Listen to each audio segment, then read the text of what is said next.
Buenos días, ¿cómo están? Les estamos dando la bienvenida a Panorama Informativo en una nueva mañana muy fría, 8 grados 1/10 a esta hora, 91% el índice de humedad y es momento de saludarla, Yami, también buenos días. ¿Cómo andás, Maggie? Bien. Hoy estaba viendo que estamos a 8 grados hoy, pero no va a ser la temperatura mínima que tengamos, es más baja todavía. ¿Sabes lo que creo? Que debe haber sido en la madrugada, a no ser que sobre las 8 baje un poco la temperatura, que es el umbral, es el horario donde sube todo ese frío de la noche, pero creo que en el resto del país, si miro las temperaturas, está muy, pero muy frío. En Río Negro, por ejemplo, 3 grados 7 décimas, en Paysandú 4, en Soriano 4,4, 5 grados en otros departamentos en el centro del país, Tacuarembó, Durazno 4 grados 5 décimas. Bueno, estoy mirando que allí en el límite Rivera-Brasil hay 2 grados. Sí. 5 décimas. Siempre decimos que en el norte siempre es un poco, la temperatura es más alta, pero esta vez es como decíamos ayer. Nosotros acá, desde el sur, en Montevideo, estamos un poco mejor porque tenemos 8 grados. Sí, hablando con algunos meteorólogos, lo que sostienen es que la cercanía con el mar, que uno tiende a pensar que es más frío por el viento, que puede surgir y demás, no, ahí se templa un poquitito. Algún día vamos a buscar la explicación más científica. A veces lo estoy diciendo así como muy chabacano, pero es así. Para esta jornada se esperan 17 grados de máxima. Creo que ya sobre el mediodía podemos andar un poquitito más desabrigados. Pero bueno, la tendencia ya es a mantener estas temperaturas, aunque el jueves ya levanta a 20, pero mañana 19, 7 la mínima. Dije, bueno, probables precipitaciones no va a haber, pero sí, mañana para la tarde-noche hay anuncios de pasajes de nubosidad con probables chaparrones y va a estar ventoso. Así que bueno, tenerlo presente, hoy siguen en algo los vientos también. Sí, hoy a mí me pasó, y esto un pequeño paréntesis, me iba a venir en bici siendo valiente con el frío que hacía y salgo del edificio y tenía la bici pinchada. No. Sí. Así que, ¿sabes qué?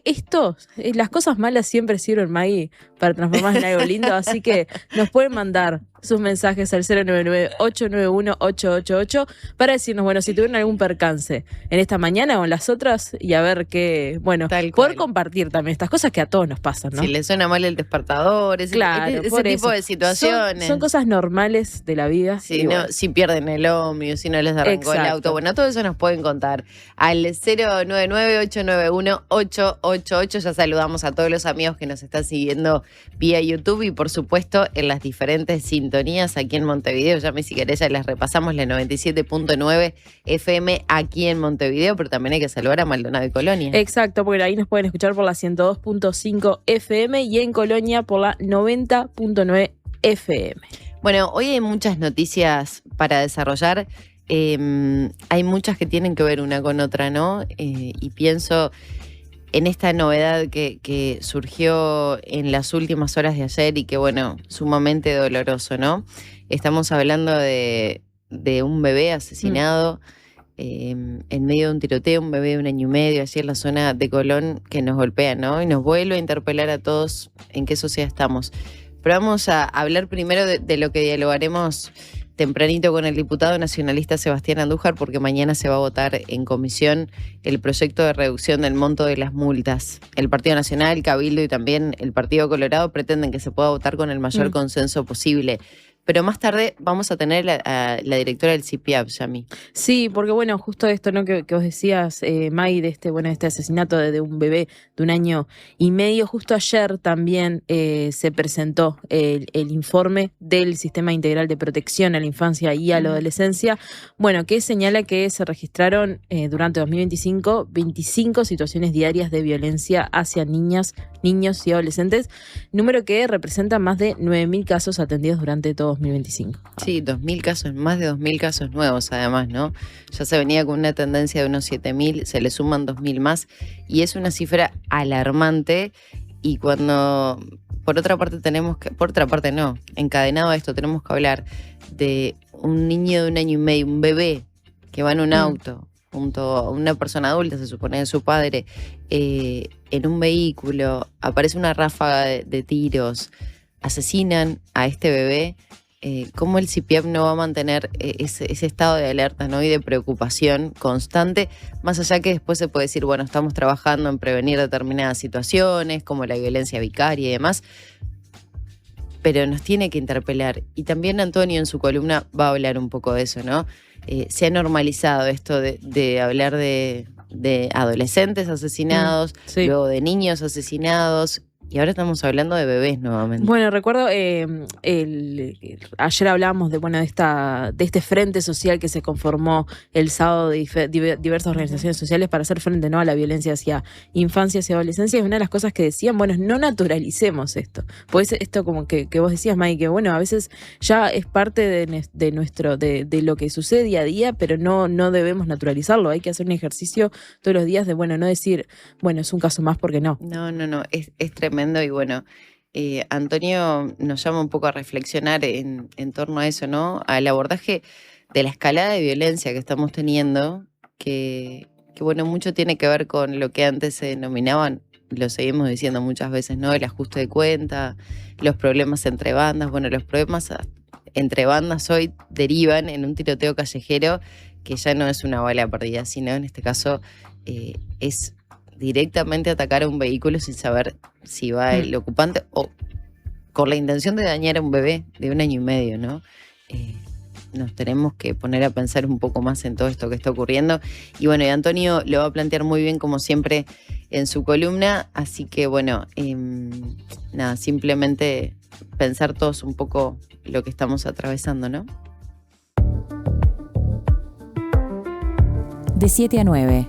Panorama informativo. Conducción, Maggie Correa y Yamila Silva. Análisis de Antonio Ladra. Panorama informativo. Titulares. La mañana, y recién se lo mencionábamos y comenzamos con estas novedades, con el desarrollo de la información. El CIPIAP registró 25 situaciones diarias de violencia hacia niñas, niños y adolescentes durante 2025. Sí, del 1 de enero al 31 de diciembre, el Sistema Integral de Protección a la Infancia y a la Adolescencia contra la Violencia detectó y atendió 9.178 situaciones de violencia hacia niñas, niños y adolescentes, lo que se traduce en un promedio de 25 casos por día. La cifra de situaciones registradas el año pasado muestra un aumento respecto de todos los años anteriores y puntualmente un crecimiento de 3% en comparación con 2024, cuando se registraron 8.924 situaciones. Del total contabilizado se detectó un predominio de violencia emocional, negligencia, abuso sexual y maltrato físico, y además las principales víctimas son niñas y adolescentes mujeres. De cada 4 situaciones de violencia sexual, 3 corresponden a niñas o adolescentes mujeres y 1 a varones. En la mayoría de los casos, los agresores pertenecen al entorno familiar. El informe también advierte sobre altos niveles de naturalización de la violencia, ya que una parte importante de los casos se vuelve crónica y solo una minoría de las víctimas logra identificar la situación como tal, lo que plantea desafíos para la prevención, la detección temprana y la reparación del daño. Bueno, esto que decíamos, May, vamos a estar profundizando con Antonio en un rato, y también con la directora del CIPIAP en unos minutos. Bueno, también para entender un poco mejor estas cifras y bueno, también lo que significan con respecto al año anterior. Vamos a otros temas, al Parlamento, porque ayer la comparecencia de Jorge Wilson en la comisión investigadora de Cardama dejó visiones encontradas entre oficialismo y oposición. Sí, la comisión especial del Parlamento que investiga el proceso de compra de las patrulleras oceánicas del astillero español Cardama recibió al ex comandante en jefe de la Armada, Jorge Wilson, quien compareció por casi 4 horas. A la salida, el propio Wilson, que pasó a retiro en marzo del año pasado, declinó hablar con la prensa. El diputado del Partido Nacional, Gabriel Gianoli, expresó su conformidad con la comparecencia y señaló que en su momento era fundamental para el gobierno de la coalición concretar la compra y que el país tuviera patrulleras oceánicas. Además, señaló que según la declaración de Wilson, fue la Junta de Almirantes quien definió que fuera Cardama la empresa ganadora. Por su parte, el diputado del Frente Amplio, Joaquín Garlo, dijo en una rueda de prensa que de la comparecencia de Wilson surgen una serie de contradicciones respecto del proceso de compra de las patrulleras oceánicas, de cómo llegó Cardama. También Señaló que existió una reunión entre representantes del Ministerio de Defensa y la empresa que no está registrada previa a la adjudicación del proyecto. Y seguimos con otra comisión investigadora, pero en este caso es la que investiga la compra de la estancia de María Dolores por parte del Instituto Nacional de Colonización. Y justamente ayer el intendente de Florida informó en la comisión que la intendencia ya invirtió $80.000 en la estancia. Sí, Enciso compareció ante la comisión que investiga la compra de esta estancia por parte del Instituto Nacional de Colonización para dar su opinión sobre el devenir y desarrollo del proyecto productivo que está instalado en su departamento. En la comisión, Enciso detalló que ya se invirtieron $80.000 en obras de infraestructura vial para el acceso y consultado sobre si la inversión de colonización ha sido positiva para el departamento, Enciso dijo que a priori el proyecto es positivo siempre y cuando incorpore valor agregado. Según señaló a La Diaria el diputado del Frente Amplio, Gabriel Tinaglini, el INC, el Instituto Nacional de Colonización, le devolverá mediante un acuerdo el monto invertido al gobierno departamental y señaló que se trata de una apuesta que hizo la Intendencia para que el emprendimiento se desarrolle de la mejor forma posible y que no tenga limitantes de tiempo. Vamos ahora con una repercusión de lo que fue algo que ya informamos ayer, ¿no? Este tiroteo, este intento de ataque al presidente Donald Trump en Estados Unidos, en Washington. Bueno, tuvo su repercusión acá en Uruguay porque Orsi, el presidente de la República, se solidarizó con Trump tras el ataque en la cena de corresponsales. Sí, una situación que a mí por lo menos me sorprendió porque no fue inmediato. No sé si lo que hizo Presidencia fue recabar la mayor cantidad de información, conocer un poco más los detalles de lo que había ocurrido para emitir por lo menos este comunicado personal que hace el presidente de la República desde su cuenta de X. Pero bueno, no fue inmediato, ¿no? Fue 48 horas después. Manifestó su solidaridad con el presidente estadounidense después de lo ocurrido allí en el ataque de un hotel de Washington. Reitero, 48 horas después, donde se estaba celebrando la cena de la Asociación de Corresponsales de la Casa Blanca en Washington. En su mensaje, el presidente expresó su solidaridad con Trump, su familia y todos los asistentes al evento y subrayó la posición de Uruguay de condena a la violencia del modo más enérgico en todo momento y en todo lugar. Y esto un poco relacionado a lo que vos ya venías diciendo, Maggie, que fue un comunicado del presidente, en cambio el Ministerio de Relaciones Exteriores no ha emitido un comunicado al respecto. Sí, veía, por ejemplo, Obama a las horas ya había publicado en su cuenta de X también, solidarizándose. Creo que ayer lo mencionamos en el momento que damos la noticia, que el expresidente estadounidense inmediatamente fue uno de los que condenó este hecho. Pero tenemos otras novedades por aquí. El informe de la URSEA señala que aumentaron los precios de paridad de importación para todos los combustibles. En el informe, que abarca un análisis de los precios de paridad de importación entre el 26 de marzo al 25 de abril, la URSEA constató incrementos en el costo de todos los combustibles con respecto al mes móvil anterior, que van de 3% a 23% por encima de los valores habituales. Desde la URSEA explicaron que las variaciones observadas deben interpretarse en el contexto de un escenario geopolítico que impacta directamente en los mercados internacionales de combustibles. La semana pasada, la ministra de Industria, Energía y Minería, Fernanda Cardona, había adelantado en rueda de prensa que el gobierno iba a esperar por el informe de la URSEA, entre otros, para definir el ajuste de precio de los combustibles para mayo. La mayoría de los incrementos que constató la URSEA excede el tope del 7% que fijó el gobierno para el ajuste mensual del precio local de los combustibles tras la guerra entre Irán y Estados Unidos. Maggie, tenemos que pasar a otro tema sobre una reunión que tuvo lugar ayer en Torre Ejecutiva, porque la asociación Elena Quinteros se reunió con Orsi para que el apartamento de la maestra desaparecida sea declarado sitio de memoria. El presidente de la República recibió en Torre Ejecutiva a integrantes de la Asociación Civil Maestra Elena Quinteros. En la reunión, el colectivo planteó su aspiración de que el apartamento donde vivió la maestra desaparecida durante la dictadura cívico-militar se convierta en un sitio de la memoria. Al término del encuentro, la ex fiscal Mirta Ianza, integrante de la asociación, aseguró a la prensa que hubo una muy buena recepción por parte de Orsi, por lo que estiman que el proyecto pueda ser llevado adelante. El apartamento fue entregado a la ANEP en octubre pasado junto al lugar donde funcionó la cárcel del pueblo. El Partido de la Victoria por el Pueblo, PVP, en el que militó Quinteros, reclamó durante años que el inmueble ubicado en la calle Ramón Mazzini dejara de ser utilizado como vivienda de servicio para efectivos militares. Cuando se anunció la entrega en comodato a la ANEP, El PVP lo recibió como un hecho histórico y aunque aceptó que pasara a la órbita de un organismo de la educación, expresó su deseo de que se convirtiera en un sitio de la memoria. May, ayer, hablábamos de que trabajadores de Pedido Ya habían solicitado una reunión al ministro del Interior, Carlos Negro, por los 2 homicidios que se dieron en las últimas semanas y efectivamente los trabajadores ya se reunieron con el ministro y solicitan restringir los pedidos que se paguen con efectivo de madrugada. Algo similar a lo que ocurre en las estaciones de servicio, exacto, ¿no? Sí. Aunque ahora no recuerdo si es con el monto exacto, ya directamente no se están aceptando tarjetas en las estaciones. Bueno, al finalizar... Efectivo. ¿Tarjetas? Claro, no, lo que no recuerdo es si es... porque en un momento era un monto... Creo que ya muy pocos estamos utilizando efectivo, ¿no? Bueno, con algunas modificaciones de mucha gente que usa. Pero en un principio era después de tanto, se pagaba con tarjeta y ya no recuerdo si en horas de la noche se eliminó directamente esa posibilidad. Bueno, algo pasa similar también con los taxis, ¿no? Que ahora la mayoría de los taxis... Exacto. Antes tenías que pedir con el post que te llevaran para... Pero bueno, también hemos cambiado mucho, ¿no? en estos últimos años.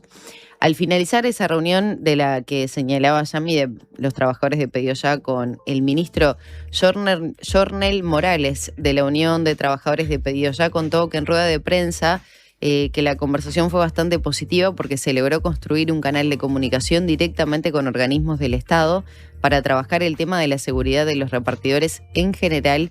Esto fue lo que consignó Subrayado. Según dijo, desde el sindicato han denunciado ante la empresa que se ven obligados por la aplicación a tener que llevar pedidos en efectivo a altas horas de la noche a lugares que son peligrosos, decía, y esto hace que se expongan a veces sin necesidad. Sí, desde el Ministerio del Interior anunciaron a los trabajadores que se está intentando construir una mesa de trabajo entre los repartidores, la empresa y el Ministerio de Trabajo y Seguridad Social para buscar soluciones y analizar la propuesta más adecuada para resolver el problema. Pasamos a temas judiciales porque imputaron al Betito Suárez por lavado de activos. Con un fuerte operativo de seguridad que implicó el cierre de la calle Juan Carlos Gómez, se realizó la audiencia de ampliación de la formalización de Alberto Betito Suárez, que fue imputado por la jueza de crimen organizado de segundo turno, Giovanet Olivera, por un delito de lavado de activos y se dispuso la prisión preventiva por 180 días mientras continúa la investigación. Fuentes allegadas al caso señalaron a La Diaria que la ampliación de la formalización fue apelada por la defensa de Suárez por entender que no se cumplieron con los estándares formales requeridos en la ley, por lo que la resolución será analizada por el tribunal en lo penal de tercer turno. Suárez, quien asegura que está retirado del negocio del narcotráfico, fue detenido en noviembre de 2025 en un apartamento en la zona del mercado agrícola donde estaba viviendo por razones de seguridad, luego de estar más de 2 años en libertad y sin ser requerido por la justicia.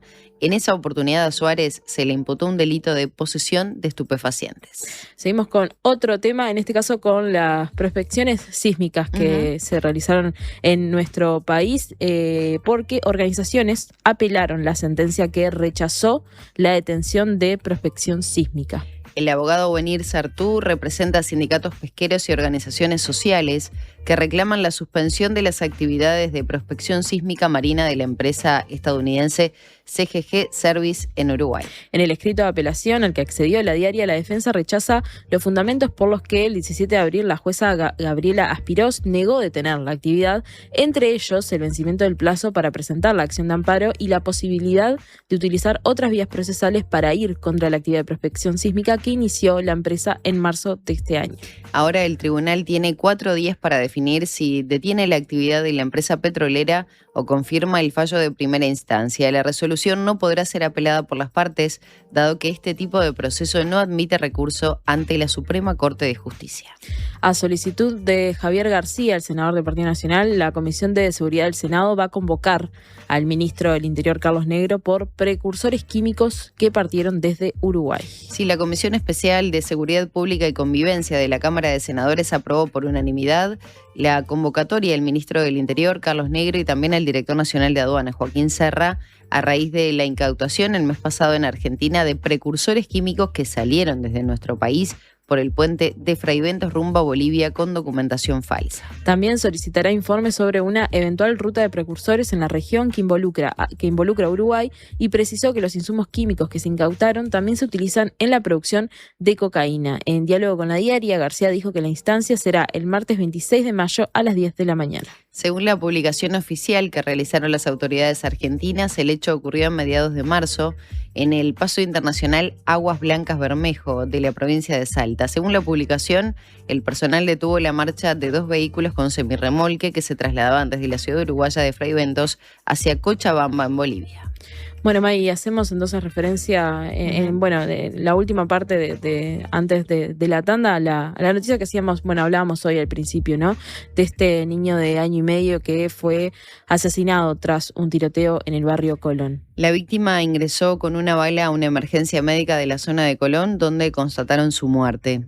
Esto lo había informado Telenoche. Según varios testigos del hecho, en la zona de Aparicio, Saravia y Pasaje J, se escucharon al menos 5 disparos. El ataque habría sido desde una moto que se acercó al auto en el que viajaba el bebé junto a su familia. El padre del niño, un hombre de 24 años, recibió 3 disparos. En la escena del crimen se encontraron 6 vainas 9 milímetros. Sí, tremendo. La verdad que bueno, no tendríamos que naturalizar dar estas noticias, ¿no? Y que nos golpean. Estamos hablando de cuántas vidas se han truncado, ¿no? En estos últimos años y la verdad que bueno, golpea muchísimo.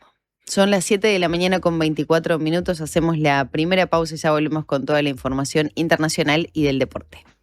Cuando estoy en el estudio grabando, cuido cada detalle. Con mi salud, tengo el mismo cuidado. Por eso, desde hace años, elijo El Círculo. Un lugar donde siempre me he sentido cómodo. No solamente por la atención, sino por la calidez humana y el compromiso real para mejorar y crecer. Para mí, esa es la diferencia. Si tu cédula termina en 4 y sos socio FONASA, en abril, hacé como yo. Elegí la mutualista con el índice de satisfacción más alto. Afíliate ahora llamando al 1870. En El Círculo, estamos con vos. Cobertura total de asistencia médica. Las estafas digitales son cada vez más frecuentes y pueden ser difíciles de detectar porque parecen reales. Prende la lamparita. Desde UTE nunca vamos a pedir contraseñas, códigos o números de tarjeta. Si te llaman, escriben o mandan links dudosos, corta, no sigas la corriente. Verificá siempre a través de los canales oficiales. Informate más en ute.com.uy. Hola, soy Agustín de Paysandú. Quería pedirle si pueden pasar la canción esa que dice te busqué en mi auto rojo a las 6. Bueno, un saludo a mi vieja y a todos los que están escuchando. Ah, y si alguien vende un Celerio, que me tire un mensajito por favor al 098-723. Cuando compras un Suzuki 0 kilómetro, los futuros compradores vienen incluidos. Lleva al tuyo vos también y asegurate la reventa. Visítanos en suzuki.com.uy o en cualquier concesionario del país. Suzuki te entiende. Una conversación informada. La Diaria Radio 97.9. Se viene el invierno y el Megal queremos hacértelo más liviano. ¿Sabías que en Uruguay se vende una garrafa fabricada en Noruega que pesa la mitad que las comunes? Mejora la vida de quienes tienen que cargar con ella. Es translúcida y se puede ver cuánto gas le queda. Está hecha con un material amigable con el medio ambiente. ¿Qué estás esperando para cambiar tu vieja y pesada garrafa por una garrafa liviana de Megal? Si estás escuchando esta radio, te la cambiamos sin costo. Llama ahora al 19220 y decí la palabra clave, La Diaria Radio. Megal, innovamos con energía. ¿Sabías que en Uruguay hay más de 500 especies de aves? Podés encontrarlas todas en la Guía de Aves del Uruguay de Gabriel Rocha, un libro que incluye fotografías y códigos QR con videos y cantos de cada especie para conocerlas en profundidad. Pedí Aves del Uruguay en todas las librerías. Ediciones de la Banda Oriental, Territorio de Libros. Internacionales. Son las 7 de la mañana con 27 minutos. Ahora sí, 8 grados 2 décimas la temperatura. En un ratito vamos a estar hablando con Sebastián Andújar, diputado del Partido Nacional. También nos va a visitar Misraji, la directora del CIPIAP, para abordar todos estos datos que se dieron a conocer en las últimas horas respecto a la violencia hacia niñas, niños y adolescentes. Pero ahora nos convoca la información internacional y en concreto México, que protestó ante Estados Unidos por la participación de agentes de la CIA en un operativo de seguridad en Chihuahua. Sí, mediante una nota que el ministro de Relaciones Exteriores, Roberto Velasco, presentó al embajador de Estados Unidos, Ronald Johnson, el gobierno de México expresó a Estados Unidos su malestar por la participación de agentes de la CIA en un operativo contra supuestos narcotraficantes en el estado de Chihuahua. El caso se conoció cuando la embajada de Estados Unidos confirmó que 2 funcionarios de ese país murieron junto a 2 investigadores de Chihuahua en un accidente en una carretera después de haber participado en acciones contra laboratorios clandestinos. La noticia se enmarca en tiempos de presiones y amenazas de Estados Unidos relacionadas con las políticas contra el crimen organizado. La defensa de la soberanía es inviolable, manifestó ayer la presidenta de México, Claudia Sheinbaum. Bueno, y seguimos hablando de Estados Unidos, pero en este caso junto a Irán, porque pueden retomar las negociaciones. Teherán pretende que excluyan sus aspiraciones nucleares. Una vez más, vuelven a acercarse las posiciones entre Estados Unidos e Irán para retomar las negociaciones en medio del conflicto y, según distintas fuentes, Irán propuso avanzar primero en medidas para bajar la tensión, como la reapertura del estrecho de Hormuz o un alto el fuego, y dejar la discusión sobre su desarrollo nuclear para una etapa posterior con el objetivo de facilitar un acuerdo inicial. Sin embargo, el programa nuclear sigue siendo el eje más conflictivo en el vínculo bilateral y Washington exige garantías de que Irán no desarrollará armas nucleares, mientras Teherán defiende que su programa tiene fines pacíficos. De acuerdo con lo que informó la secretaria de prensa de la Casa Blanca, Caroline Leavitt, ayer el presidente estadounidense Donald Trump estaba discutiendo con sus principales asesores de seguridad nacional la nueva propuesta iraní. Bueno, también en el correr de las horas veremos la respuesta que tendrá, ¿no? Porque esto que decíamos puede complicarse en este caso, siendo que el programa nuclear era uno de los principales motivos de conflicto entre estos países, ¿no? Si Estados Unidos está dispuesto a acceder a esto. Bueno, y volvemos a la región, en este caso a Brasil. Flavio Bolsonaro y el gobernador paulista Tarcísio de Freitas protagonizaron su primer acto conjunto de campaña. El precandidato a la presidencia, Flavio Bolsonaro, del Partido Liberal, y el gobernador de San Pablo y precandidato a la reelección, Tarcísio de Freitas, integrante del sector derechista republicano, realizaron ayer su primer acto conjunto de campaña. De acuerdo a lo que informó Folia de San Pablo, el encuentro entre los postulantes derechistas tuvo lugar en el marco del AgriShow, la mayor feria de tecnología agrícola del país, que se está desarrollando en la ciudad de Ribeirão Preto, en el interior del estado de San Pablo. Los 2 dirigentes derechistas llegaron al evento juntos y durante su discurso, Flavio Bolsonaro reiteró su apoyo a la candidatura de Freitas, a quienes muchos querían ver como el postulante de la derecha en las elecciones presidenciales del mes de octubre. Y otra de las cosas que se destaca en la diaria, en el suplemento en la parte de Mundo de este día, en la sección de Mundo, es que una nueva encuesta de intención de voto que se divulgó ayer mostró un empate técnico entre la segunda vuelta entre Lula y el hijo de Bolsonaro, que debo decir que es idéntico a su padre, a Jair Bolsonaro. Está acá joven. La foto, la sonrisa, todo es igual. Es igual. Sí, tendremos que ver qué es lo que sucede en Brasil. ¿Las elecciones son a mitad de año? Pues ya estoy mareado. En Perú a mitad de año en junio. Tenemos Colombia también. Y también Brasil. Sí, habría que chequear. El mapa de Sudamérica cambia un poco, ¿no? Dependiendo de esos resultados, teniendo en cuenta, que hoy por hoy los signos políticos son Brasil, Uruguay, Colombia bastante similares, ¿no? Exacto, 4 de octubre. 4 de octubre. Sí. Muy bien, tenemos que hablar de deportes ahora. Deportes.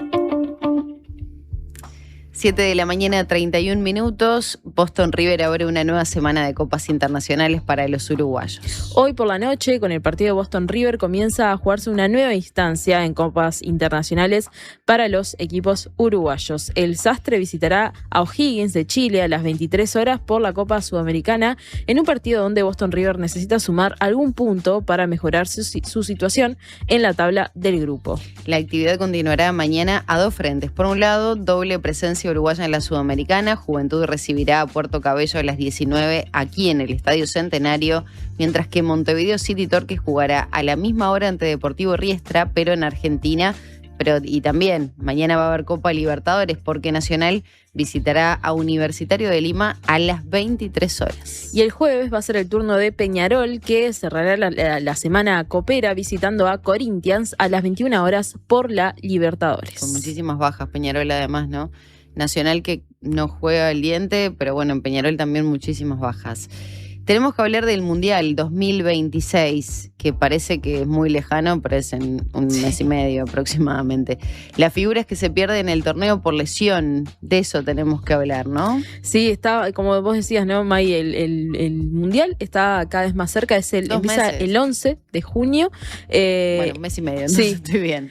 No, bueno, pero estamos cada vez más cerca. Cuando queramos acordar ya vamos a estar con la cabeza en las pencas. La cercanía al campeonato marca que no hay margen para las lesiones largas y de a poco se va agrandando la lista de jugadores que se van a perder la cita mundialista por cuestiones sanitarias. En Uruguay la única baja prácticamente confirmada es la de Joaquín Piquerés, quien sufrió una lesión en el ligamento del tobillo derecho en el amistoso ante Inglaterra. El lateral izquierdo se sometió a cirugía para mejorar los tiempos de recuperación, pero es complejo que le den los plazos para que pueda estar en la lista final de Marcelo Bielsa. Y sobre el resto de los países, las últimas alarmas se encendieron con la lesión de Kylian Mbappé jugando en el Real Madrid, pero los estudios confirmaron el desgarro muscular en el isquiotibial de la pierna izquierda, por lo que el francés llegaría a tiempo para el Mundial. Entre quienes sí se van a perder la Copa están el brasileño Rodrigo, el alemán Serge Gnabry, el inglés Jack Grealish y el francés Hugo Ekitike, entre otros. Bueno, sí, esto también está bueno poder repasarlo, ¿no? Porque a veces se piensa que las selecciones van a contar con muchas de sus figuras. Yo creo que Mbappé va a llegar, ¿no? Bueno, otro que estaba en duda también era Lamine Yamal. Se decía, pero bueno, que en realidad no. La otra vez lo hablaba con Sofía Romano en la segunda mañana y decía, bueno, no nos emocionemos tampoco porque es joven y se puede recuperar a tiempo. No. Y bueno, también está bueno ver las figuras en los mundiales, ¿no? Sí, no obviamente. Vamos a creer que para beneficio propio alguien no pueda estar, así que no. Queremos que estén la mayor cantidad de futbolistas y que obviamente se recuperen pronto. Tenemos que volver al panorama local, a lo que está sucediendo en nuestro país, en diferentes localidades, y comenzamos por Colonia. Allí se presentaron documentación para tramitar extensión de seguro de paro para trabajadores del frigorífico de Rosario. Javier Martínez, referente del Sindicato de Trabajadores, confirmó a La Diaria que los representantes de la empresa presentaron la documentación para extender al seguro de paro a unos 150 trabajadores del frigorífico. Martínez informó que el último pago correspondiente al seguro de paro por octubre, noviembre y diciembre se efectivizó el 11 de enero y desde esa fecha los trabajadores no reciben ningún subsidio. Además, Martínez comentó que con el apoyo de la Federación Obrera de la Industria Cárnica y afines, los trabajadores buscarán concretar una reunión con el presidente de la República, Yamandu Orsi, para que intervenga en la situación.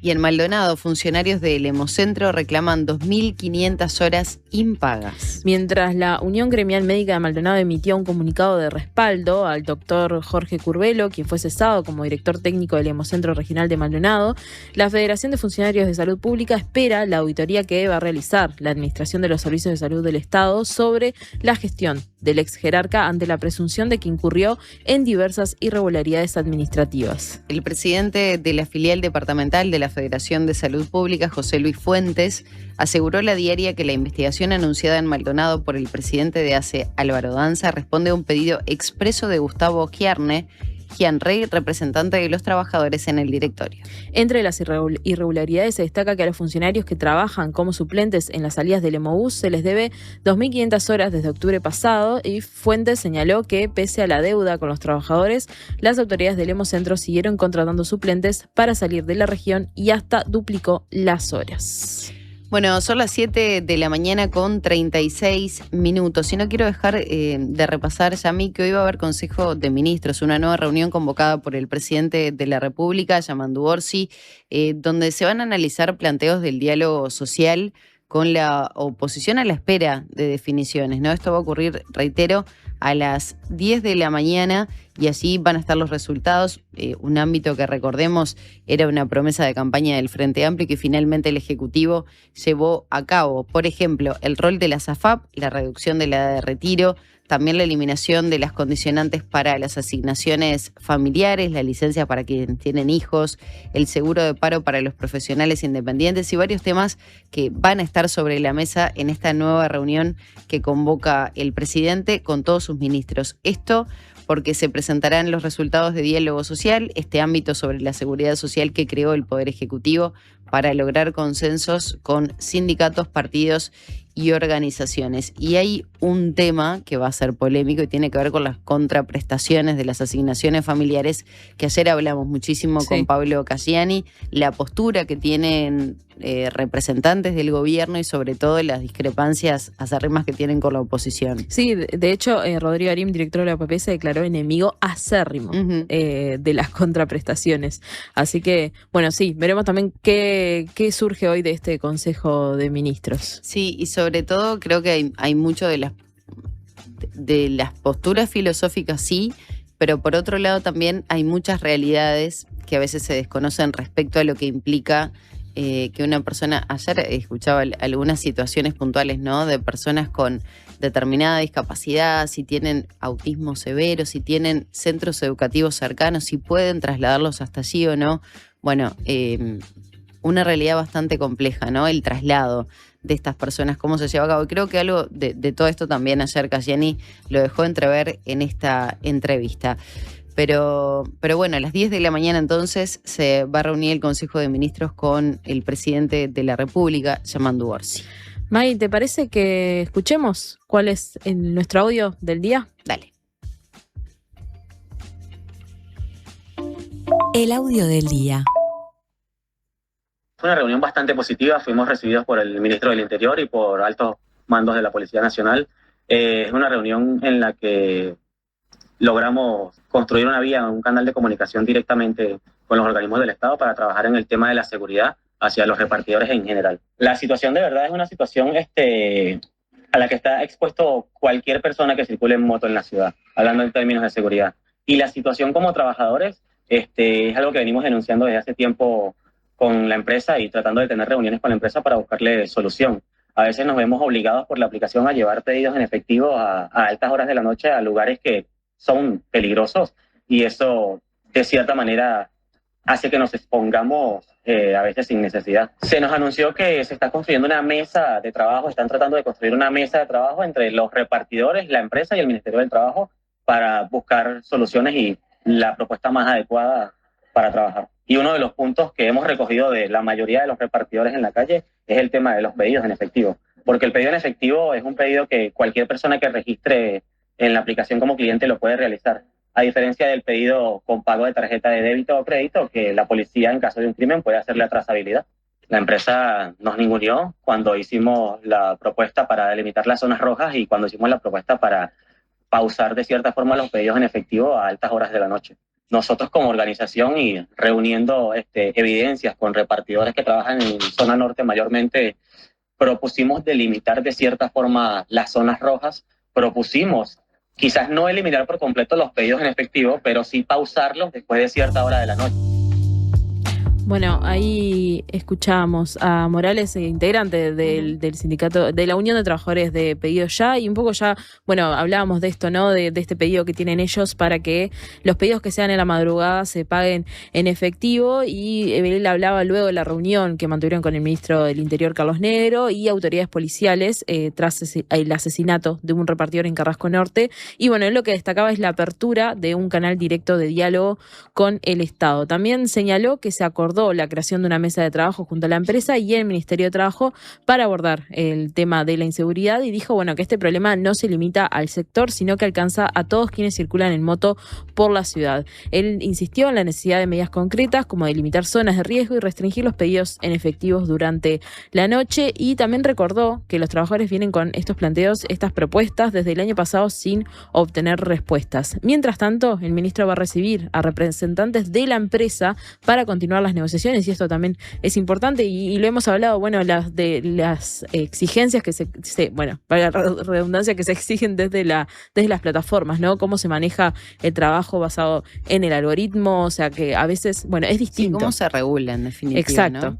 Que es importante tener en cuenta, porque hablamos de cómo se regula, hablamos en todo sentido, ¿no? Los algoritmos, los tiempos. Y esto es la relación de dependencia. El efectivo, la relación de dependencia, bueno, los beneficios, los servicios a los que acceden. Bueno, creo que es importante. Somos un país de avanzada en eso. Ojalá se pueda seguir manteniendo respecto a los derechos laborales, que bueno, también en el diálogo social hoy van a estar presentes, como decíamos, en realidad en este Consejo de Ministros en base al documento final del diálogo social, ¿no? Los trabajadores independientes que cada vez son más en nuestro país, ¿no? Y eso cambia también la realidad de muchísimos trabajadores. Eso quiere decir la cobertura por enfermedad, cuándo corresponde, si es el mismo pago que los trabajadores dependientes, qué pasa con los aguinaldos, qué pasa con los salarios vacacionales, ¿no? No vas a trabajar, no cobrás. Bueno, creo que hay un poco de todo eso a lo que se aspira. Y pienso también en estas personas que están, tan vulnerables a la calle muchas veces, ¿no? Tenemos el ejemplo de lo que ha ocurrido en estas últimas semanas. 7:43 a.m, hacemos la pausa de rapidito y al regreso dialogamos con el diputado nacionalista Sebastián Andújar. Ya volvemos.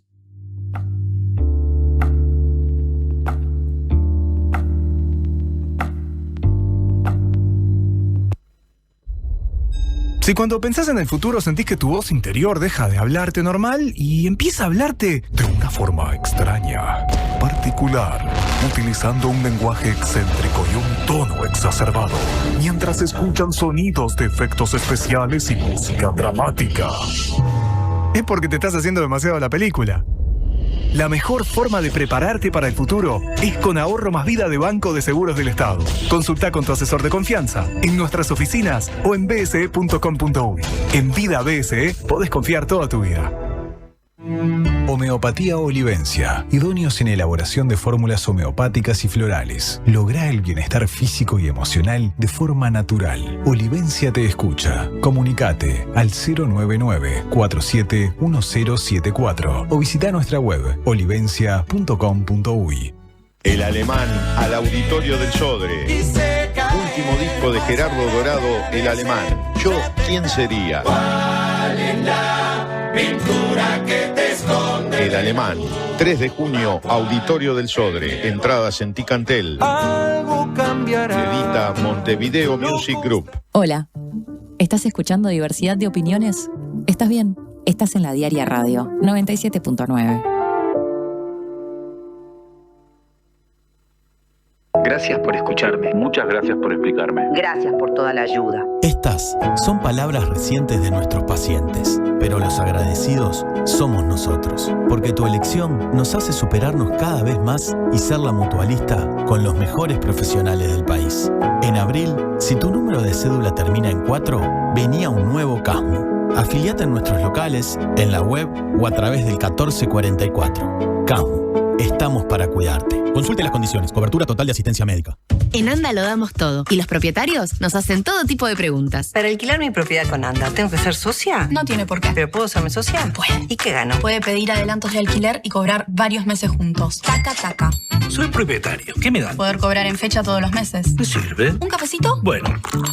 No hay garantía como la de ANDA, porque es la que da más beneficios y descuentos a inquilinos y más seguridad a propietarios e inmobiliarias. La garantía más aceptada del país, la número 1. La más conveniente. Sí, en ANDA lo damos todo.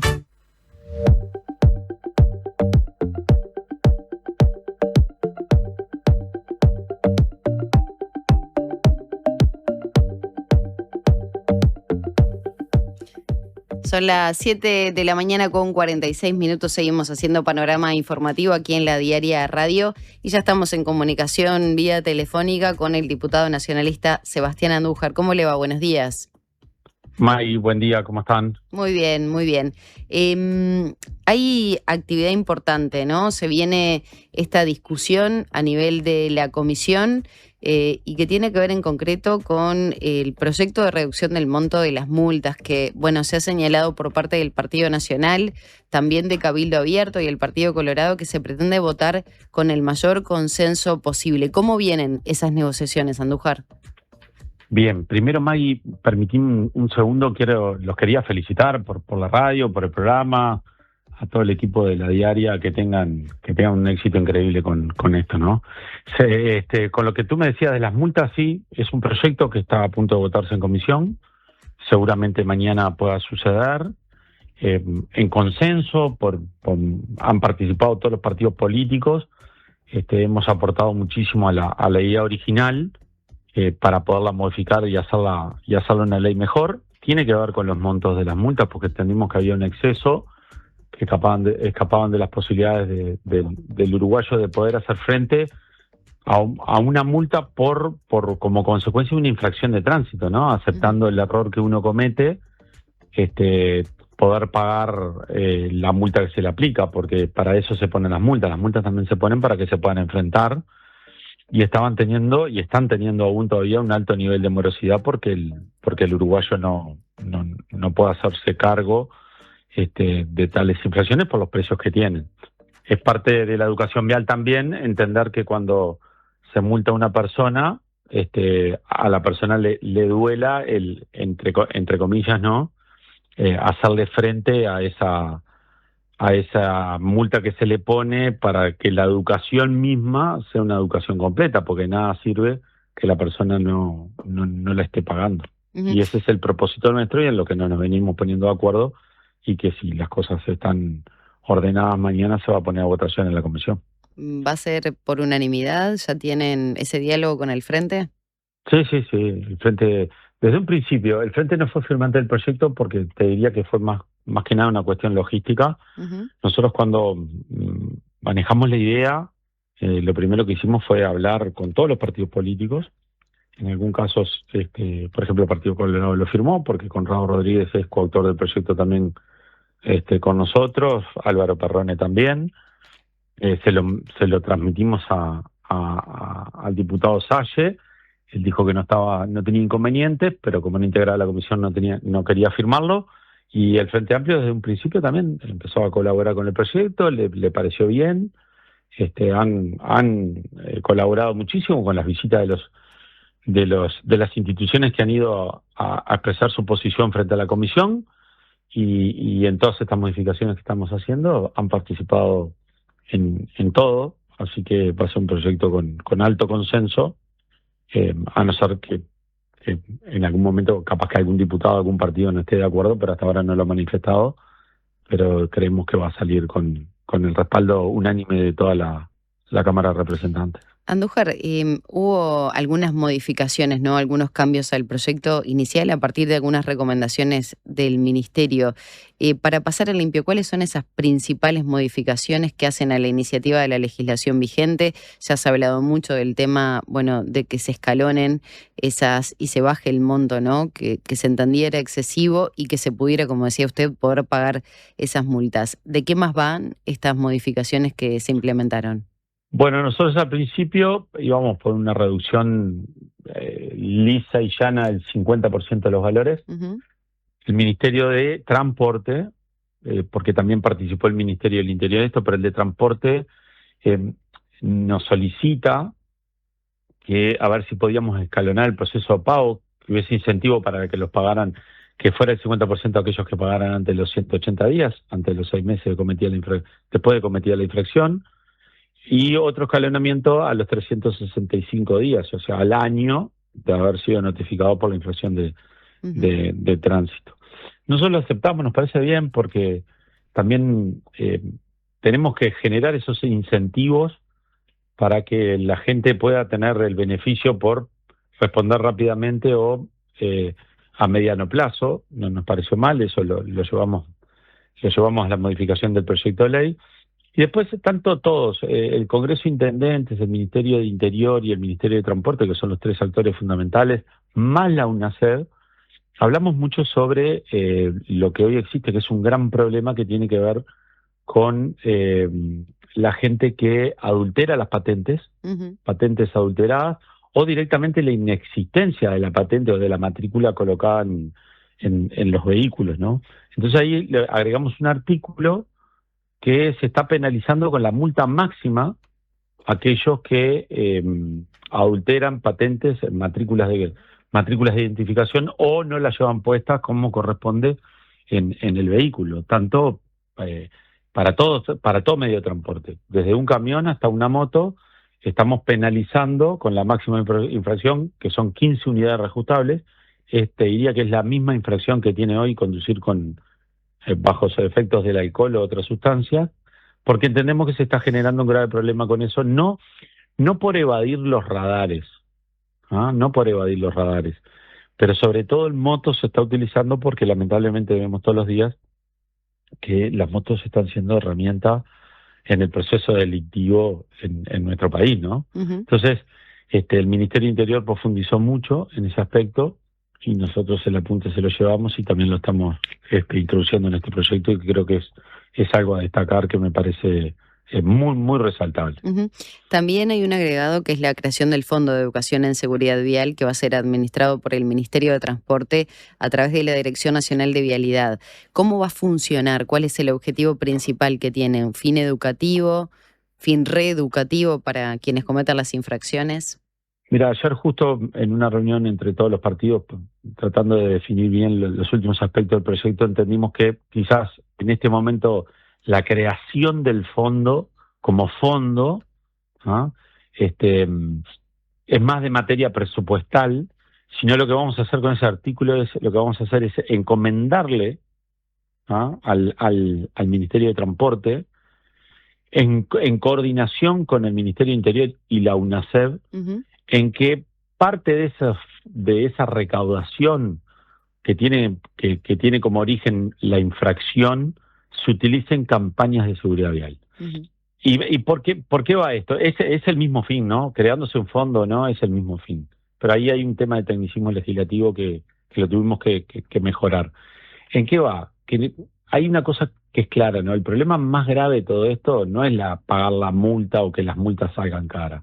También tenemos el problema principal, que es la cantidad de siniestros de tránsito que están ocurriendo en el país y la cantidad de mortandad que existen como consecuencia de esos siniestros de tránsito. Entendemos que tiene que haber más educación vial y que tiene que haber más campañas de concientización sobre cómo estamos manejando los uruguayos, ¿no? Lo mal que lo estamos haciendo, que un país tan chico tenga una tasa tan alta de siniestros y una tasa tan alta de mortandad por los siniestros. Entonces lo que estamos encomendando es como una orden, le estamos solicitando con un tono de orden al Ministerio de Transporte, que tiene que utilizar dinero de esa recaudación por multas para generar campañas de bien público, que la gente entienda que estamos haciendo las cosas mal y que las tenemos que hacer mejor. Andújar ha podido hablar con... Porque en el fondo de todo también está en que tenemos que bajar el número de siniestros que tenemos en el país. Claro. ¿Ha podido hablar con Metediera, el actual representante de la UNACEB?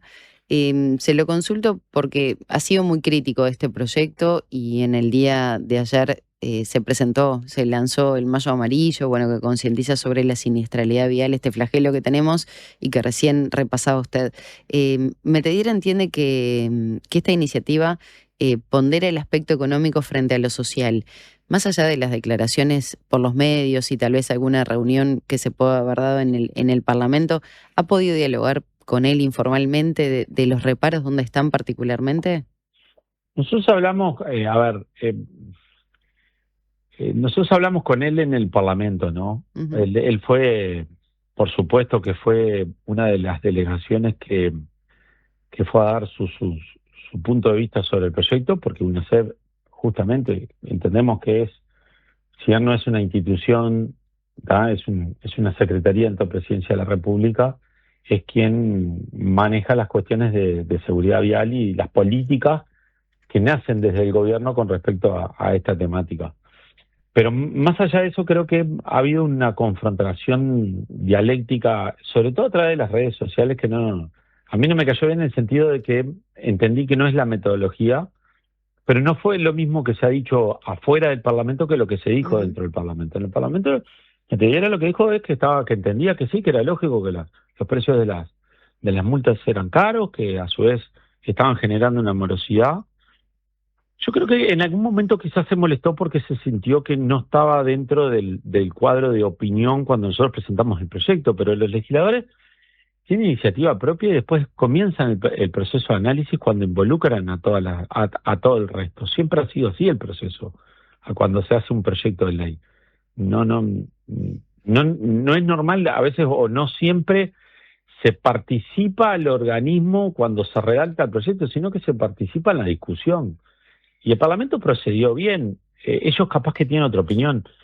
Pero más allá de eso siguen ocurriendo algunas cosas fuera de este diálogo, como ya en la presentación del Mayo Amarillo, donde hubo un panel que fue muy crítico sobre este proyecto, porque quieren atribuirnos de que nosotros estamos en contra de generar medidas ejemplares que a su vez generen buenos resultados con respecto a la seguridad vial.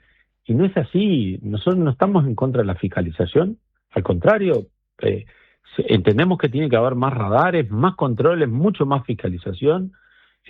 No estamos en contra de un sistema educativo para que la gente pueda entender cómo conducir en este país.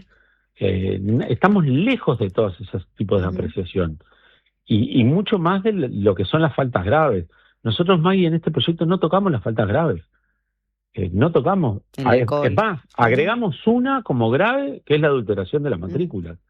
Entonces, se ha convertido en un debate público donde solamente se habla de un lado, del otro lado a veces se responde. Algún compañero nuestro de la Cámara sí ha respondido porque, bueno, también no toleran de que se nos atribuyan ciertas intenciones que son equivocadas.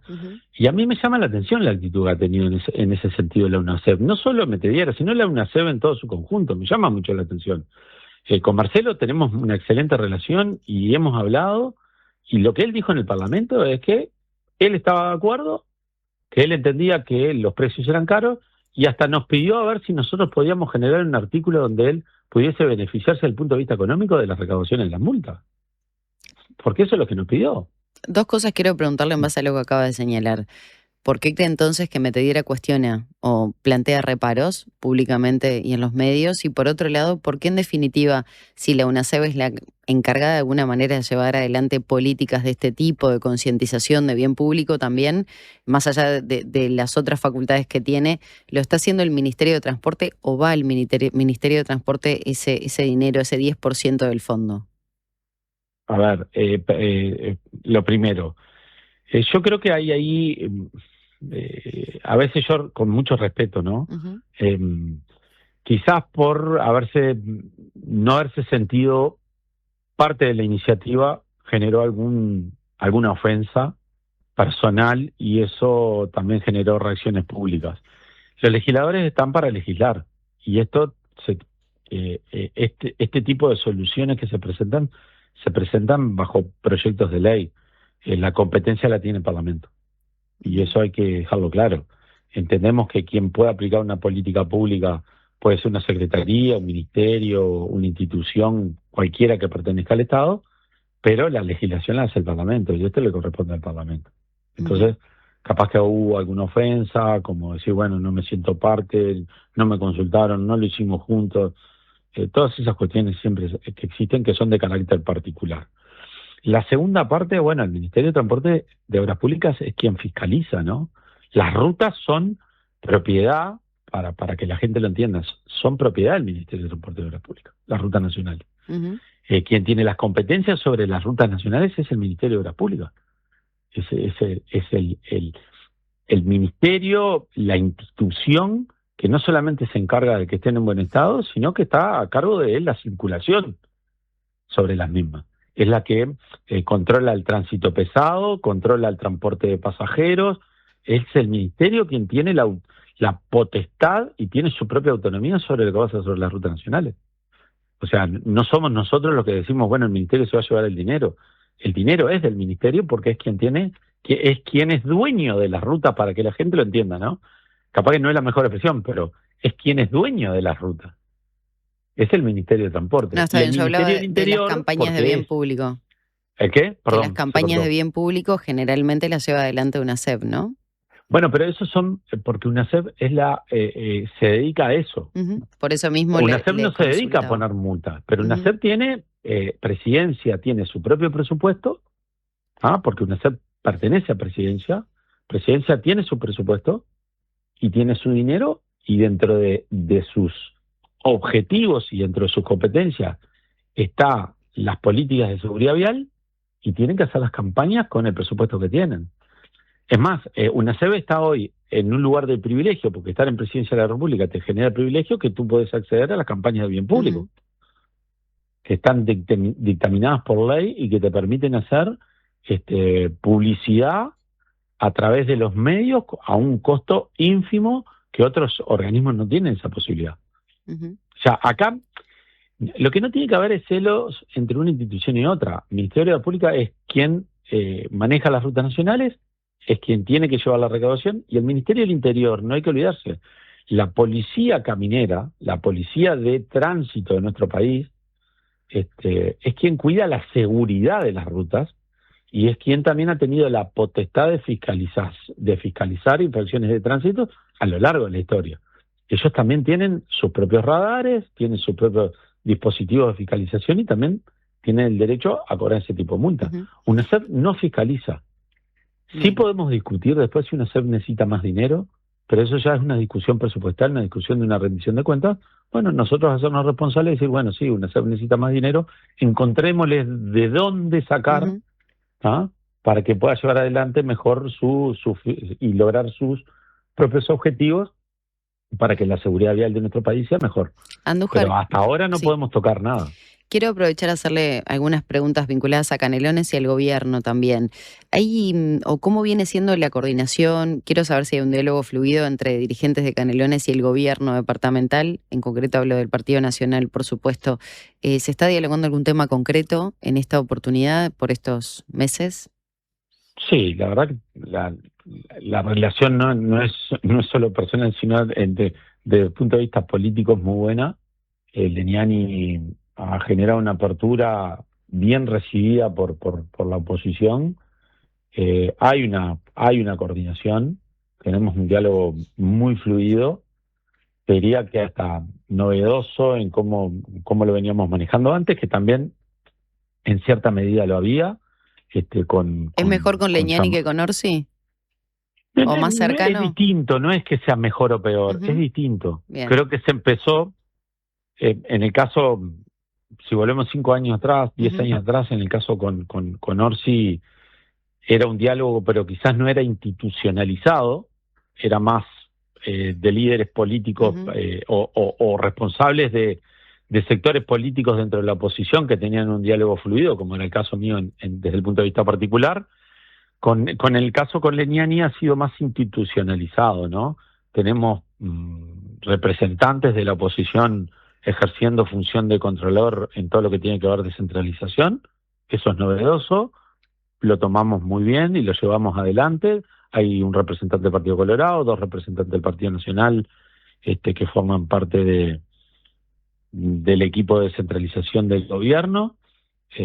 Y eso nos ha permitido también, no solamente a través de esas personas, sino desde el punto de vista personal, tener un diálogo sobre los problemas que tiene el departamento, cuestiones que se van a hacer más adelante, que la Intendencia nos va comunicando, a ver qué pensamos, si podemos aportar alguna idea, ¿no? Hasta en algún punto también, si estamos de acuerdo, si se puede realizar. Yo te diría que en este caso la coordinación y el diálogo es bueno. No siempre estamos de acuerdo en todo, obviamente. ¿Le sorprende que no se pueda replicar eso, por ejemplo, a nivel de la Junta en Montevideo?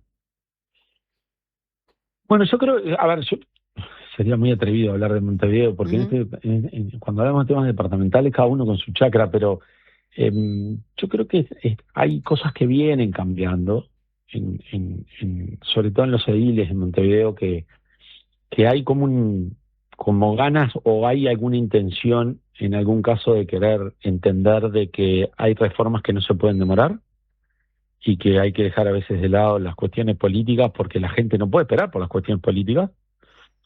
Y es un proceso también, ¿no? Pero yo creo que en algún momento va a llegar entre que tiene que haber entendimiento más allá de las campañas electorales que se puedan llevar adelante o de lo que cada uno piensa para el futuro del departamento. Pero tú no te puedes pelear porque si en un barrio quieren hacer saneamiento. Yo creo que todos tendrían que estar de acuerdo. Yo creo que todos tendrían que estar de acuerdo con que la basura se pueda solucionar. Entonces hay puntos que, y esto es muy de afuera y no quiero ser atrevido, no me quiero meter ni con gente de mi partido o de otro partido, pero hay cosas que los tienen que unir. Claro. Y nosotros pasamos por ese aprendizaje en Canelones y nos dimos cuenta que hay cosas que nos unen, que hay cosas hay puntos que nos llevan o nos obligan a discutirnos y a ponernos de acuerdo, porque la gente no puede esperar por temas políticos, no puede esperar que arreglen su cuadra, no pueden esperar que se mejore la logística del departamento. O sea, esa es nuestra forma de pensar, Maggie. Esto es muy particular, ¿no? Tal cual. No te lo puedo decir desde un punto de vista partidario. Pero era interesante porque el vínculo en Canelones, como señala usted, se ha fortalecido en estos últimos periodos, sobre todo con votaciones, ¿no? De apoyo a diferentes préstamos y solicitudes. Andújar, nos quedamos sin tiempo, quedan muchos temas para seguir repasando, Dale. así que le queremos agradecer por estos minutos que se tomó con Panorama Informativo. Por favor, estoy a la orden y te reitero al principio, los felicito, espero que hayan arrancado muy bien y como siempre estamos a la Y cuando venga por el estudio, a ver que es más lindo todavía, con esta vista privilegiada. Hoy no pude, pero la próxima seguramente estaré. Muchas gracias y el abrazo también ante la pérdida familiar que se tuvo del exintendente Andújar. Muchas gracias, Maggie. Un saludo para todos. Igualmente, era Sebastián Andújar, diputado nacionalista, aquí en Panorama Informativo. Vamos a la pausa rapidito. Ya está Marielena Misraji para abordar todo lo que dejó este informe del CIPIAB de las últimas horas con cifras preocupantes. Ya volvemos. ¿Qué es mejor? ¿La hamburguesa o el choripán? ¿La Rambla o el parque?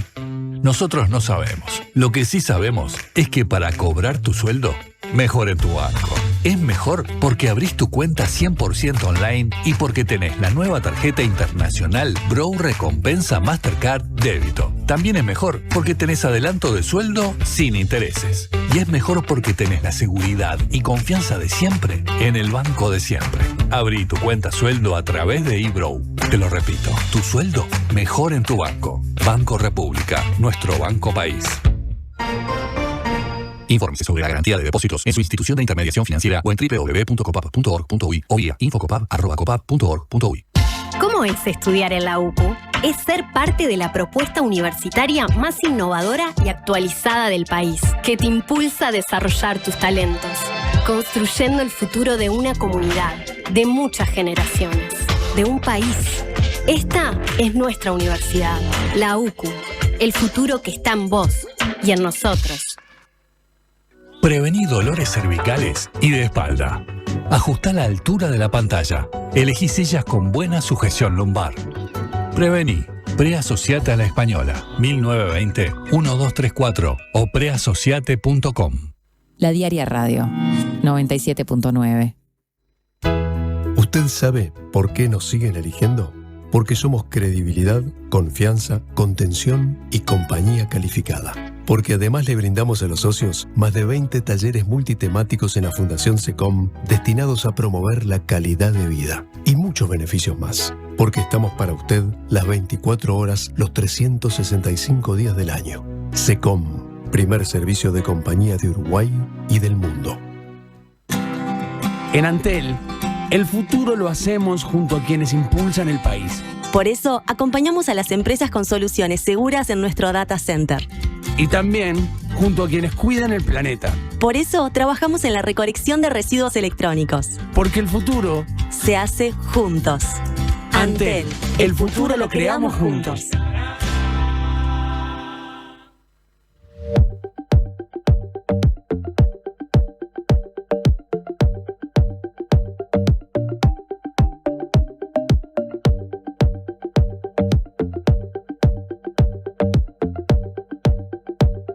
Cítalo. 8 de la mañana con 11 minutos. Ya quienes nos estaban siguiendo vía YouTube la pueden ver a Marielena Misraji, la directora del CIPIAB, que, bueno, en la previa hablábamos, ¿no? De todo el trabajo, el desgaste emocional también, que tiene tantos años. ¿Son cuánto, Marielena? Primero, buenos días, bienvenida. Muchas gracias por estar acá, los felicito por estar de vuelta aquí en la Diaria Radio. Me encanta el lugar y los escucho. Bueno, en realidad yo concursé en democracia, o sea, cuando el primer llamado en democracia, era muy joven, a trabajar en realidad con niños en conflicto con la ley. Uh-huh. Y a partir de ahí, de trabajar con esa realidad, empiezo a ingresar en el tema de la violencia hacia los niños, niñas y adolescentes, porque todas sus historias tenían historias de violencia. Y en el exilio en México yo ya había trabajado con violencia de género. Entonces es como una un recorrido, y después con la conformación del CIPIAB en 2007 y bueno, y hasta ahora. O sea que sos como la impulsora de alguna manera. El CIPIAB fue una construcción interinstitucional. Entre otras cosas tiene que ver como... Hay que reconocer que Edith Moraes, que era la directora de primaria, planteó la necesidad de un mapa de ruta para la detección de niños en enseñanza primaria que sufrían violencia. Y a partir de ahí vimos todas las instituciones que con una sola institución no alcanzaba, sino que teníamos que trabajar de forma conjunta, porque todos teníamos que ver en esa trayectoria de las niñas y los niños que sufren violencia, ¿no? Uh-huh. Y cómo, en definitiva, tratando de organizarnos, entre otras cosas, siempre tratando de no revictimizar, porque ya la violencia es totalmente revictimizante y muchas veces las acciones del Estado, de las instituciones del Estado, sin quererlo, a veces tensionan más la situación de violencia hacia los niños, sobre todo si tienen que reiterar relatos en una y otra institución. Nosotros lo que hacemos es que validamos a partir de la institución en la cual escucha el relato todo el tránsito y la estrategia de trabajo. Y eso es un salto cualitativo, porque si no, los niños tenían que ir muchas veces, más allá de que ahora, también es cierto que sobre todo a partir del nuevo CPP, con la unidad de víctimas de Fiscalía y con la Fiscalía trabajamos también para que sea lo menos revictimizante posible, en realidad, el relato de los niños, porque para cualquier niño, primero, transitar violencia, y segundo, lo que uno dice que es fácil, acá sentado, dice, ¿por qué no denuncia? Bueno, el tránsito para esos niños, sobre todo, aparte, si lo que tiene que decir o denunciar es al círculo más cercano, afectivo, es algo muy complejo y difícil, sinceramente. Uno dice que dice, ¿por qué no denuncian? ¿Por qué? Y bueno, en definitiva, pasar esa barrera no es sencilla y siempre es necesario que haya algún adulto referente que tenga la capacidad de escuchar. Y en eso nosotros tenemos que seguir trabajando con los adultos en su capacidad de escucha. Ya vamos a meternos de lleno con las cifras, ¿no? Perfecto. Duras que nos golpean y nos interpelan como sociedad, pero al mismo tiempo que planteabas esto, ¿no? De la necesidad de denunciar, ¿no? De esos menores, si están acompañados o no, de qué manera hacerlo, cómo está el sistema en sí mismo para recepcionarlos, porque el CIPIAB, imagino que le falta, siempre falta presupuesto, siempre falta dinero, siempre faltan funcionarios, personas que estén detrás, porque se necesitan personas, más que funcionarios, personas que tengan la capacidad de poder observar los diferentes tipos de violencia, de cómo debe ser ese abordaje, de estar formados en ese tema. ¿Cómo viene siendo esa situación, María Elena? Yo creo que avanzamos mucho, pero creo que seguimos necesitando, primero, la sensibilidad y la empatía de quienes trabajan con niños, niñas y adolescentes. A ver, yo como trabajé en violencia de género y ahora trabajo también con violencia de género, pero con niños, niñas y adolescentes, nosotros entendemos que cuando un niño nos relata una situación de violencia, una situación compleja, es el adulto el que tiene que, en definitiva, trabajar, moverse, llamar a otros. El niño por sí solo, la niña o el adolescente no lo va a poder hacer. Esa es la diferencia cuando uno trabaja con adultos, porque cuando uno trabaja con adultos y dice yo sufro violencia de género, tú decís, bueno, tú podés ir a un servicio de mujeres, podés ir a la comuna, pero si es un niño o un niño adolescente, sos tú que tenés que efectivizar esa trayectoria. Entonces también hay un nivel de compromiso importante cuando trabajamos con niños, niñas y adolescentes, y de sensibilidad, y de credibilidad, de creerles. Entonces, por lo general, en los RLs del CIPIAB siempre hay alguna institución que puede ser desde un CAIF, desgraciadamente desde 0 a 3 años que nosotros tenemos una ruta, porque cuando el país empezó a avanzar en lo que es la cobertura de 0 a 3 años, de forma que no nos agradó, pero tuvimos que empezar a hacer una ruta para detectar las situaciones de violencia, sabiendo que esa es una etapa crítica y muy riesgosa cuando hay situaciones, ni hablar de violencia física, bueno, ni hablar de situaciones abusivas. Bueno, ahí se capacitó y se capacita para poder detectar, porque no es fácil, porque es una etapa de 0 a 3 años, vos tenés que mirar indicadores. Y en realidad lo que se plantea con Club de Niños de INAU, con la escuela, hay protocolos, lo que se plantea en realidad es que, bueno, si alguien escucha, detecta, enseguida lo lleva a un equipo. Y en el caso del CIPIA lo lleva a un equipo interinstitucional, porque muchas veces o conocen a la familia, o tienen historia, o podemos completar la historia de la familia, o porque otra institución trabajó con los hermanos, entonces, o porque la madre sufrió violencia de género, o porque hay otros indicadores. Se presenta la situación y a partir de ahí se piensa la estrategia y qué es lo que se hace. A veces, la mayoría de las veces, cuando hay sospecha de abuso sexual, sin lugar a dudas se judicializa. Nosotros creo que hubo un cambio muy significativo a partir de la creación de la unidad de víctimas para nosotros. Yo trabajo hace muchos años aquí, más allá de que podemos o no decir si los juicios abreviados es lo mejor o no, pero por las penas que da, pero también es cierto que el reconocimiento por parte de los agresores sexuales o de los ofensores sexuales ha sido mayor que el que nosotros podemos lograr o pudimos lograr años atrás, porque obviamente una situación de abuso sexual, y más en las infancias, no es fácil de detectar ni de probar. Entonces, ahí es que se despliega todo un dispositivo.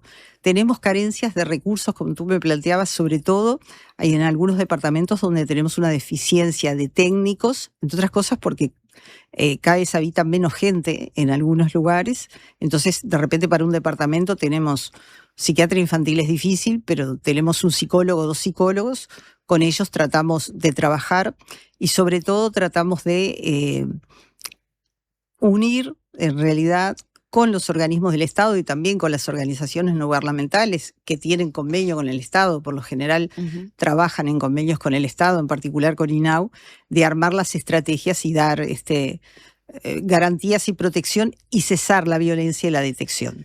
Seguimos teniendo problemas en los seguimientos a largo plazo, porque siempre estamos con las urgencias, tenemos demasiadas situaciones o muchas situaciones que nos golpean. Nosotros tenemos reuniones de los ARL y de repente llegan 6, 7 situaciones. Tenemos a veces 20 y pico de seguimientos, entonces a veces se hace difícil sobrellevar esa situación.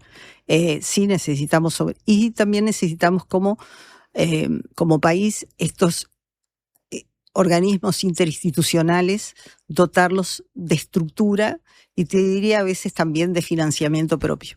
María Elena, cuando planteas todo esto, ¿no? El trabajo, las líneas de trabajo, las hojas de ruta que se han trazado, la manera de estar todos intercomunicados, los centros educativos, las detecciones de violencia, la justicia, y aparece un caso como el de Jonathan Correa, asesinado por su padre. Un alumno se señalaba ejemplar, con voluntad, con ganas de salir adelante, y donde las alertas se habían encendido, esas luces se habían encendido a todos los niveles, educativo, salud, intervención de la justicia, y sin embargo el Estado no llega a tiempo para salvar a un chiquilín que tenía ganas de salir adelante. ¿Cómo impacta eso en una representante como vos del CIPIAB y en el sistema en general? Es de los, viste que varios fallecimientos que te marcan, yo me acuerdo uno de Maldonado hace como 5 o 6 años, de Felipe, y bueno, también, entre otras cosas porque lo de Jonathan, o sea, muestro las deficiencias, también mostró, y a mí no me gusta tipificar, pero bueno, en alguna medida la minimización de una situación grave, y cuando vos no haces una buena valoración de riesgo, pasan estas cosas. Nosotros en Montevideo, el CIPIA como tal, tenemos una situación particular que es el replanteo de cómo nos organizamos. Nosotros en todo el interior tenemos 36 comités de recepción, ahora vamos para 37 porque en San Carlos creamos un nuevo comité porque se crearon los juzgados especializados de violencia de género y es una necesidad. Pero Montevideo, de acuerdo a cómo están también las instituciones del Estado, su regionalización totalmente distinta, el formato que tenemos de CRL para el interior, para Montevideo, no es el más propicio. Entonces, si bien tenemos CRLs en Casaballe y en el centro, hay en algunas zonas donde no está esa articulación del CIPIA como debería estar. Yo no puedo afirmar que si hubiéramos estado organizados y coordinados esto no hubiera pasado, pero sí hubiera mejorado alguna de las situaciones. Claro, porque a los docentes no se le puede reclamar porque denunciaron. Totalmente. No en una instancia. No, claro, hay una investigación por lo que sé, en el Ministerio del Interior en esa cuestión de la minimización de la situación de violencia o de la no valoración del riesgo. Y eso fue grave. En definitiva, nos mostró que a veces, por más que uno trabaja y se esfuerza, hay cuestiones que fallan. Y cuando fallan a nivel humano y a nivel nada menos que el fallecimiento de un niño, pega duro a todos los que trabajamos. Porque aparte, yo pensaba, ¿no?, en ese niño, haciendo un estudio que hubo en Argentina sobre los niños de calle, ¿viste? En la estación Retiro. Cuando se hizo la investigación de los niños por los cuales estaban en la calle y en la estación Retiro, era porque eran niños que sufrían violencia si habían ido de la casa. Este niño se quedó, apostó a alguien, apostó a alguien de su familia, y bueno, ni hablar que apostó al Estado también, ¿no?, que es en definitiva siempre es el último responsable. Y él ahí, se falló. Entonces, y también tenemos que ver cómo nosotros no solo valoramos el riesgo, sino que no valoramos o no le dimos la dimensión a alguien tan peligroso, que era capaz, en definitiva, con todas las particularidades que tenía el padre, no haber frenado a tiempo por esta situación o por otras, porque también había violencia de género. María Elena, tenemos que hacer una brevísima pausa. Ya vamos a meternos de lleno, sí, con lo que arrojó este informe 2025, que sigue preocupando, con 2.000 y pico de casos nuevos que está siguiendo el CIPIAB. Pero hacemos la pausa y ya lo seguimos hablando. Tenemos una buena noticia. Si tu cédula termina en 4, podés afiliarte a Médica Uruguaya a través de FONASA. Elegir Médica Uruguaya es optar por un sistema de salud que evoluciona con tecnología y un equipo médico de primer nivel comprometido con la salud de los uruguayos. La salud que avanza es uruguaya. Médica Uruguaya. Por más información, comunícate al 2487-4950. En Antel, el futuro lo hacemos junto a quienes impulsan el país. Por eso, acompañamos a las empresas con soluciones seguras en nuestro data center. Y también junto a quienes cuidan el planeta. Por eso, trabajamos en la recolección de residuos electrónicos. Porque el futuro se hace juntos. Antel, el futuro lo creamos juntos. Todo empezó con una idea que Cecilia y Juan pensaron para su barrio. La presentaron al presupuesto participativo, la gente la votó y hoy la comunidad entera la disfruta. Ahora te toca a vos. Presenta tu propuesta hasta el 18 de mayo en montevideo.gov.uy o en los centros comunales. Con una idea podés cambiar tu barrio y la vida de mucha gente. Presupuesto Participativo 2026. Intendencia de Montevideo.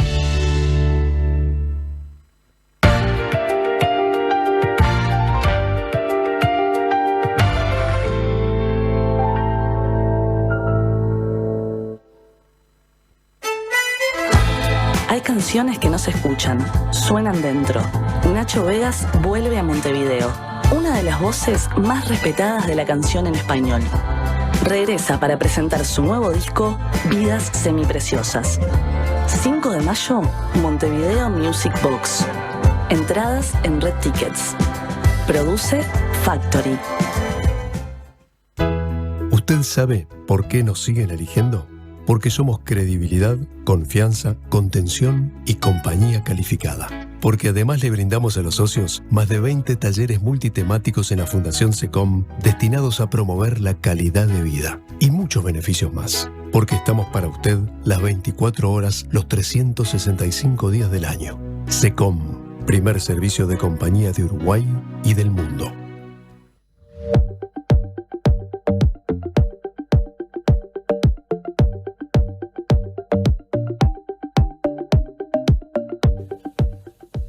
Pasan 26 minutos de las 8 de la mañana. Estamos hablando con María Elena Mizrahi, directora de CIPIAB.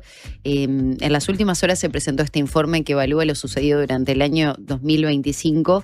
Y el informe, y de acuerdo a algunos números que pudo recopilar la diaria, se estima algo así como que se registraron 25 situaciones diarias de violencia hacia niñas, niños y adolescentes. En concreto, superan las 9.000. Son 9.178 situaciones de violencia que se registran y se siguen durante el año 2025. Un incremento de 2.000 casos. Sí, en realidad, de los 2.536 casos, para ser exactos, que se detectaron en el 2025. Y lo que nosotros decimos, por lo que veníamos hablando antes, es que son los casos que en alguna medida pudimos llegar o pudimos conocer. Eso no significa que sean todas las situaciones de violencia que viven niños, niñas y adolescentes. En realidad, ¿hay un cálculo de cuánto queda por fuera? No tenemos un cálculo. Ahora, de vuelta, vamos a hacer un estudio de prevalencia junto con el apoyo de UNICEF, que eso es lo que nos da la prevalencia del país. Porque estos en realidad ni siquiera son denuncias. Estos en alguna medida tienen un valor importante porque nosotros podemos decir estos 2.536 niños quiénes son, los nombres, el apellido y qué equipo lo atendió.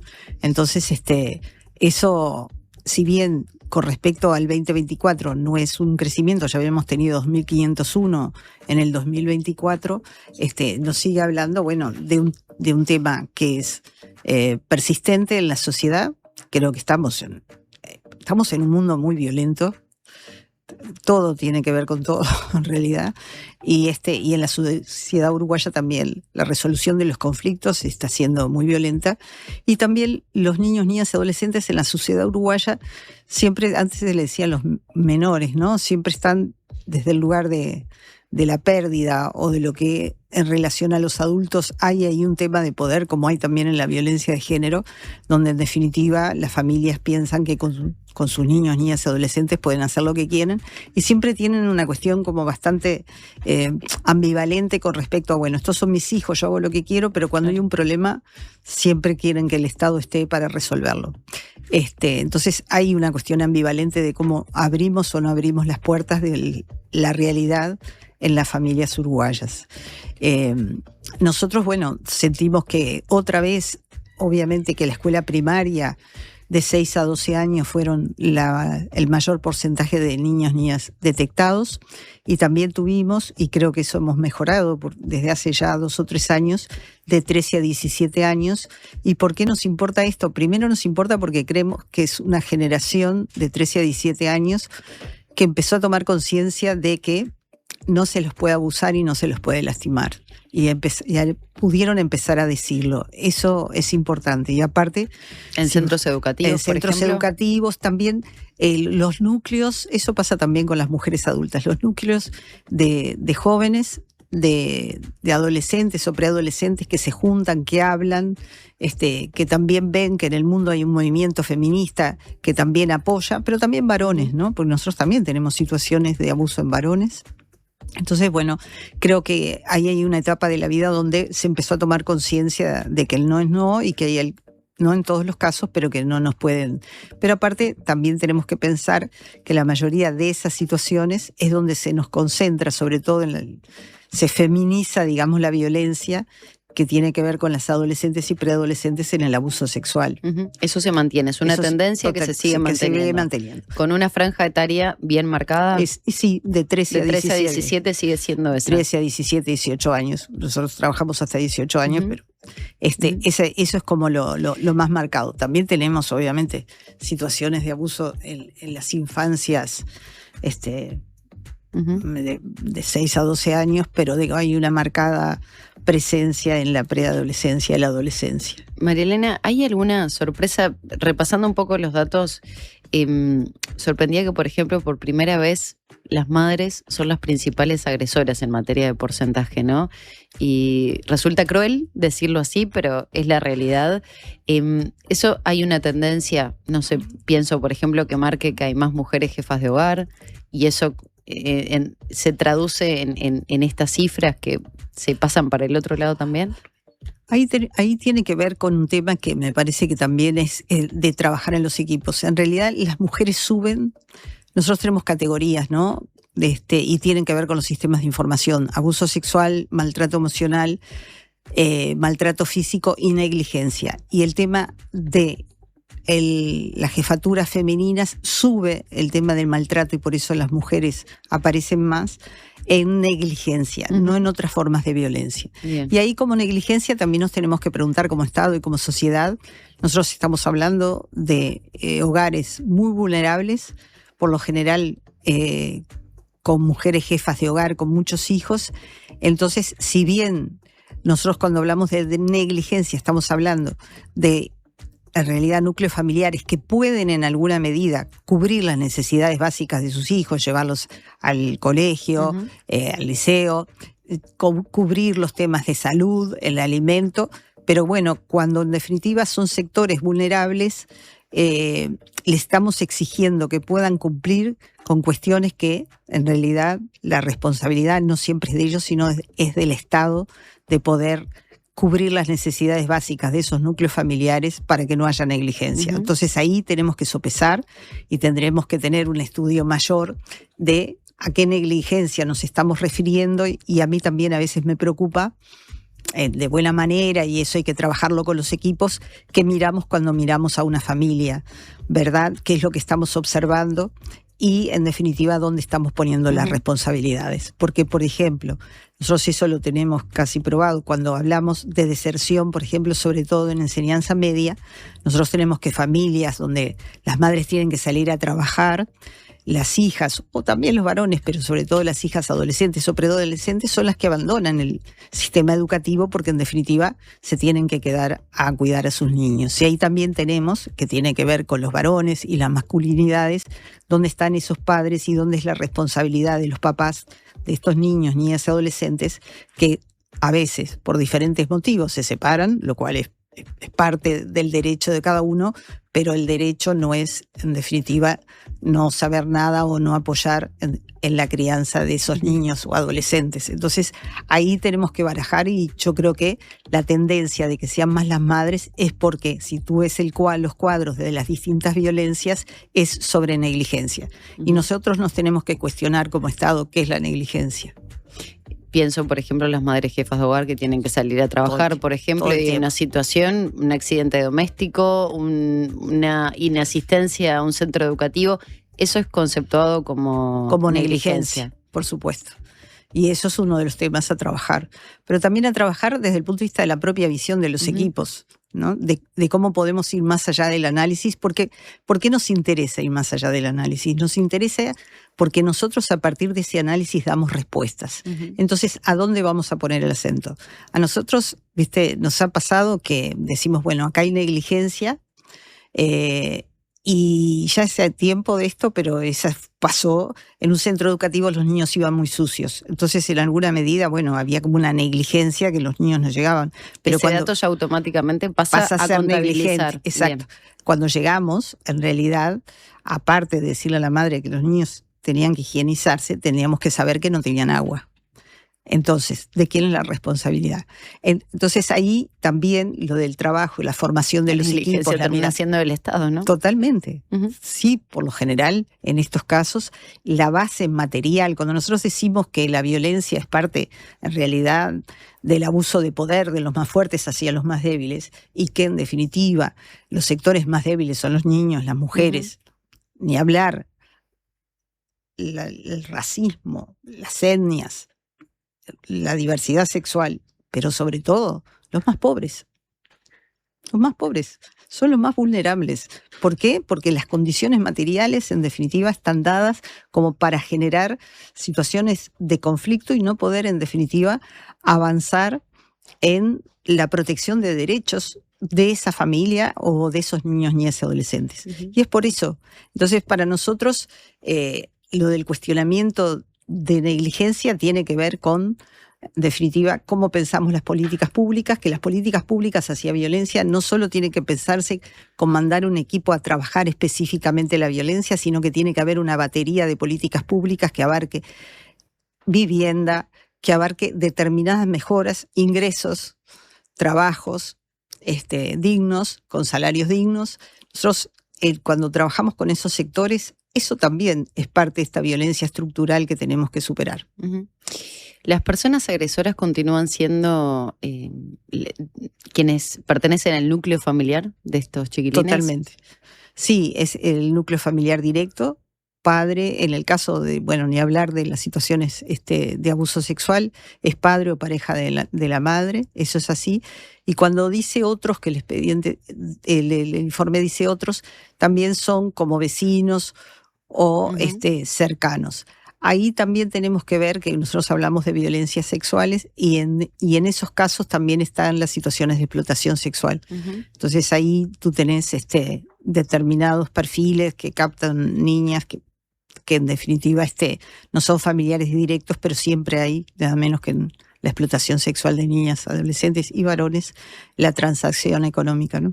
María Elena, mientras hablamos me aparecen como un montón de preguntas, de dudas, de situaciones puntuales, y por estas horas, en hora y media aproximadamente, el Consejo de Ministros va a estar abordando el documento final del diálogo social, y recién planteabas la realidad de la negligencia, considerada muchas veces por las madres jefas de hogar que tienen que salir a trabajar, que tal vez no puedan bañar a sus hijos porque no tienen agua potable en sus hogares, o hace frío y no hay un baño dentro de una casa, ¿no?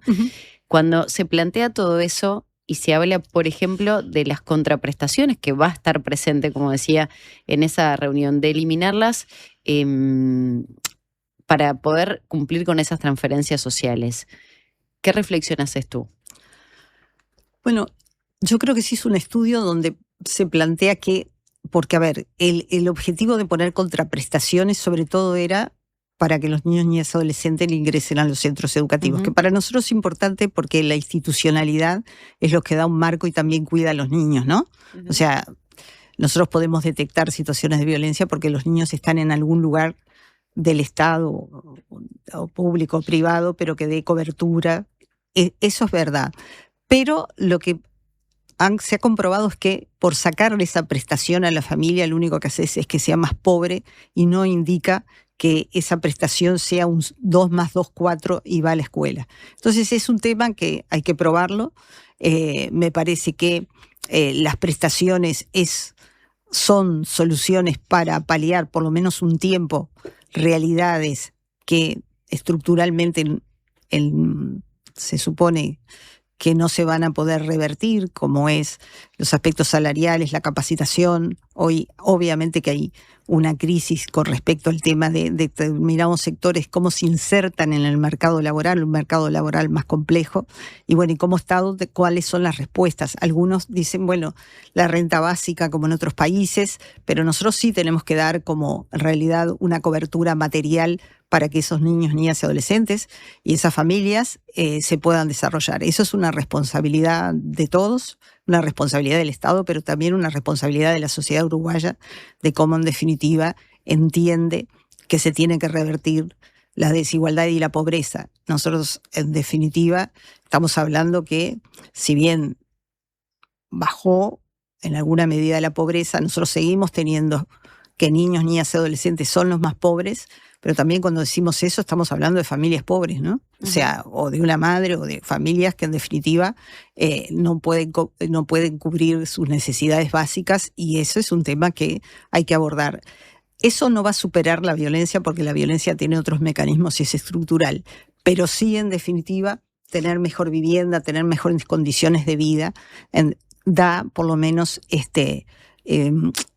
baja otros niveles de tensión. Para pasar en limpio, María Elena, ¿compartís la idea de no eliminar? No eliminar. Yo trabajaba en atención directa hace muchos años y me acuerdo que dábamos tickets de alimentación. Me acuerdo que en aquel momento eran 1.000 pesos de tickets de alimentación cuando empezaron a haber niños en la calle. Nosotros eso eran solo para comprar alimentos y bueno, y se los dábamos o se daba a la familia y se apoyaba a la familia. La sanción que nosotros y la efectivizábamos, que retirábamos era si los niños faltaban a la escuela. Eso era automático. Los niños aparecían, había unos supermercados que se llamaban multiahorro. Los niños aparecían en la puerta del multiahorro. No volvían a la escuela porque se había sacado los tickets de alimentación por 1.000 pesos. Entonces, siempre es muy complejo. Igual yo siempre entiendo que cualquier contraprestación o cualquier beneficio, entre comillas, del Estado, cualquier apoyo del Estado tiene que estar acompañado por un seguimiento social.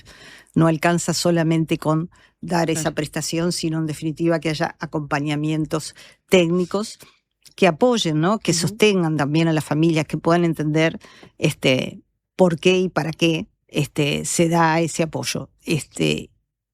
Y es necesario ese acompañamiento. No sé si siempre lo podemos realizar o si siempre tenemos la capacidad, de acuerdo a la cantidad, de niños, niñas y adolescentes que lo perciben, ¿no? Ahora yo estaba viendo que se dieron 70.000 becas.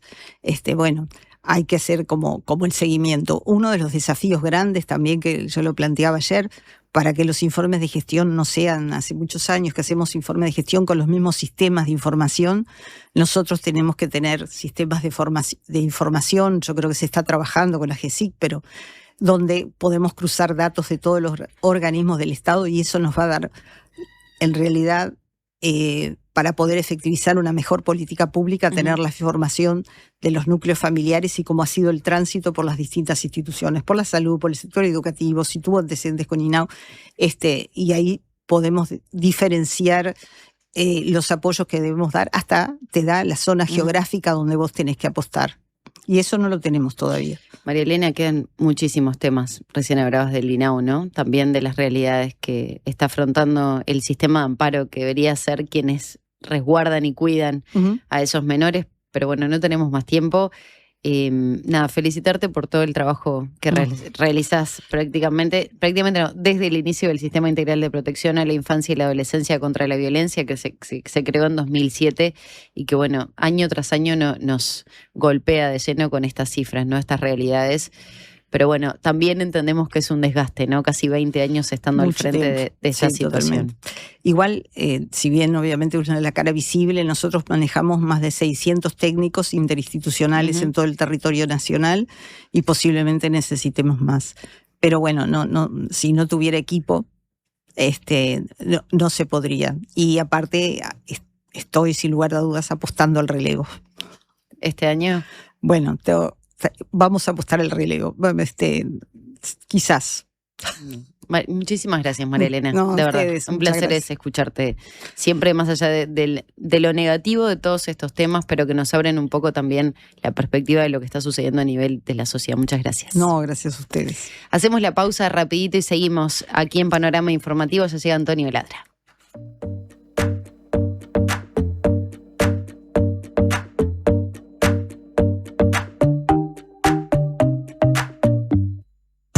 Desarrolla las habilidades que estos tiempos exigen y transforma cada desafío en una oportunidad. La Escuela de Posgrados de la UCU te ofrece maestrías en Educación, Salud, Políticas Públicas, Ciencia de Datos y Estudios Organizacionales. Escuela de Posgrados de la Universidad Católica del Uruguay. Un mundo de oportunidades. ¿Qué es mejor? ¿La hamburguesa o el choripán? ¿La Rambla o el parque? Nosotros no sabemos. Lo que sí sabemos es que para cobrar tu sueldo, mejor en tu banco. Es mejor porque abrís tu cuenta 100% online y porque tenés la nueva tarjeta internacional Bro Recompensa Mastercard Débito. También es mejor porque tenés adelanto de sueldo sin intereses. Y es mejor porque tenés la seguridad y confianza de siempre en el banco de siempre. Abrí tu cuenta sueldo a través de eBrow. Te lo repito, tu sueldo mejor en tu banco. Banco República, nuestro banco país. Infórmese sobre la garantía de depósitos en su institución de intermediación financiera o en www.copap.org.uy o vía infocopap@copap.org.uy. La salud visual es un derecho. En Óptica Guzmán te ofrecemos precios populares y productos de calidad. Tenemos descuentos para afiliados a todos los sindicatos. Seguinos en Guzmán Óptica. Visítanos en Colonia 1457 bis, casi Barrio Zamorín, en la parada del ómnibus. Óptica Guzmán. Vení a ver. Subí el volumen. Llegó la diaria radio a la FM en el 97.9. Otoño en la Zabala. En mayo, un nuevo ciclo de teatro en la sala Zabala Muniz del Teatro Solís. Margaritas en el mar, de Rosana Mutarelli. Versión y dirección, Sergio Luján. Cassandra, texto de Sergio Blanco. Dirección de Roxana Blanco. Animales de Dios, dramaturgia de Marianela Morena y Florencia Caballero Bianchi. Reykjavik, de Juan Mayorga. Dirección de Mariana Weinstein. Otoño en la Zabala. Historias con las que construimos pasado y presente. Entradas en venta en Ticantel y boletería del teatro. Dale, decile. Mamá. En Tigo, sabemos que un buen día siempre trae una buena sorpresa. Por eso, en este Día de la Madre, regalale un Samsung Galaxy A16 con un plan de 100 GB desde 950 pesos por mes para que disfrute de red y cobertura a donde vaya y esté siempre conectado. Encontralo en todas nuestras tiendas o en tigo.com.uy. Tigo, lo bueno pasa contigo.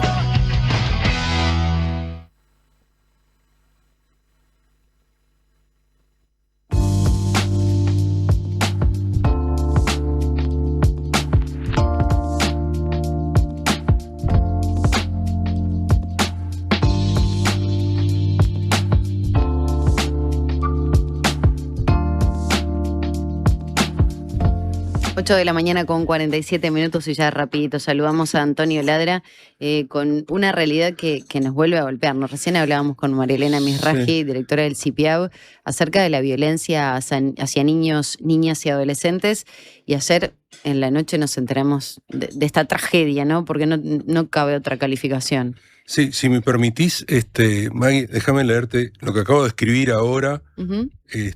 A mí me pasan las cosas y yo escribo enseguida en el celular. No, es imponente. Antonio escribe las columnas que quieras claro, dependiendo del momento. Sí, pero lo que me acaba de pasar, porque, digamos, no es un buen momento, hoy no ha sido un buen día ya de entrada. Uh-huh. Son las 8:05 de la mañana en la calle Canelones. Un hombre se me acerca, 35, 40 años, barba de días, arrastrando una manta, un cartón, una bolsa que ya dio todo lo que tenía que dar. Me pregunta la hora con educación. No pide nada, solo eso, la hora. 8:05 le digo. Me agradece y sigue caminando. Unos metros atrás viene una joven envuelta en nylon, en lo que alguna vez fue la ropa, el pelo enredado. Lo sigue sin apuro. El termómetro, miro en el celular, marca 9 grados. Hace frío. Los observo desde la vereda, en la parada, mientras buscan. Los veo que buscan un lugar para acostarse. Lo encuentran ahí en la esquina de Canelones y Río Negro. Es un local cerrado, en un hueco allí que tiene un techito. Ahí funcionaba una empresa que vendía bloques antihumedad. Parece una paradoja, ¿no? Hay un cartel todavía que lo dice. Ahí extendieron el cartón, acomodaron las mantas, tiraron todo, se apretaron uno contra el otro y siguieron durmiendo. O desde lo que yo veía, desde la mitad de la cuadra. Y llega el 116. Y entonces ahora estoy acá, abrigado, con desayuno encima, contando cómo empezó mi día.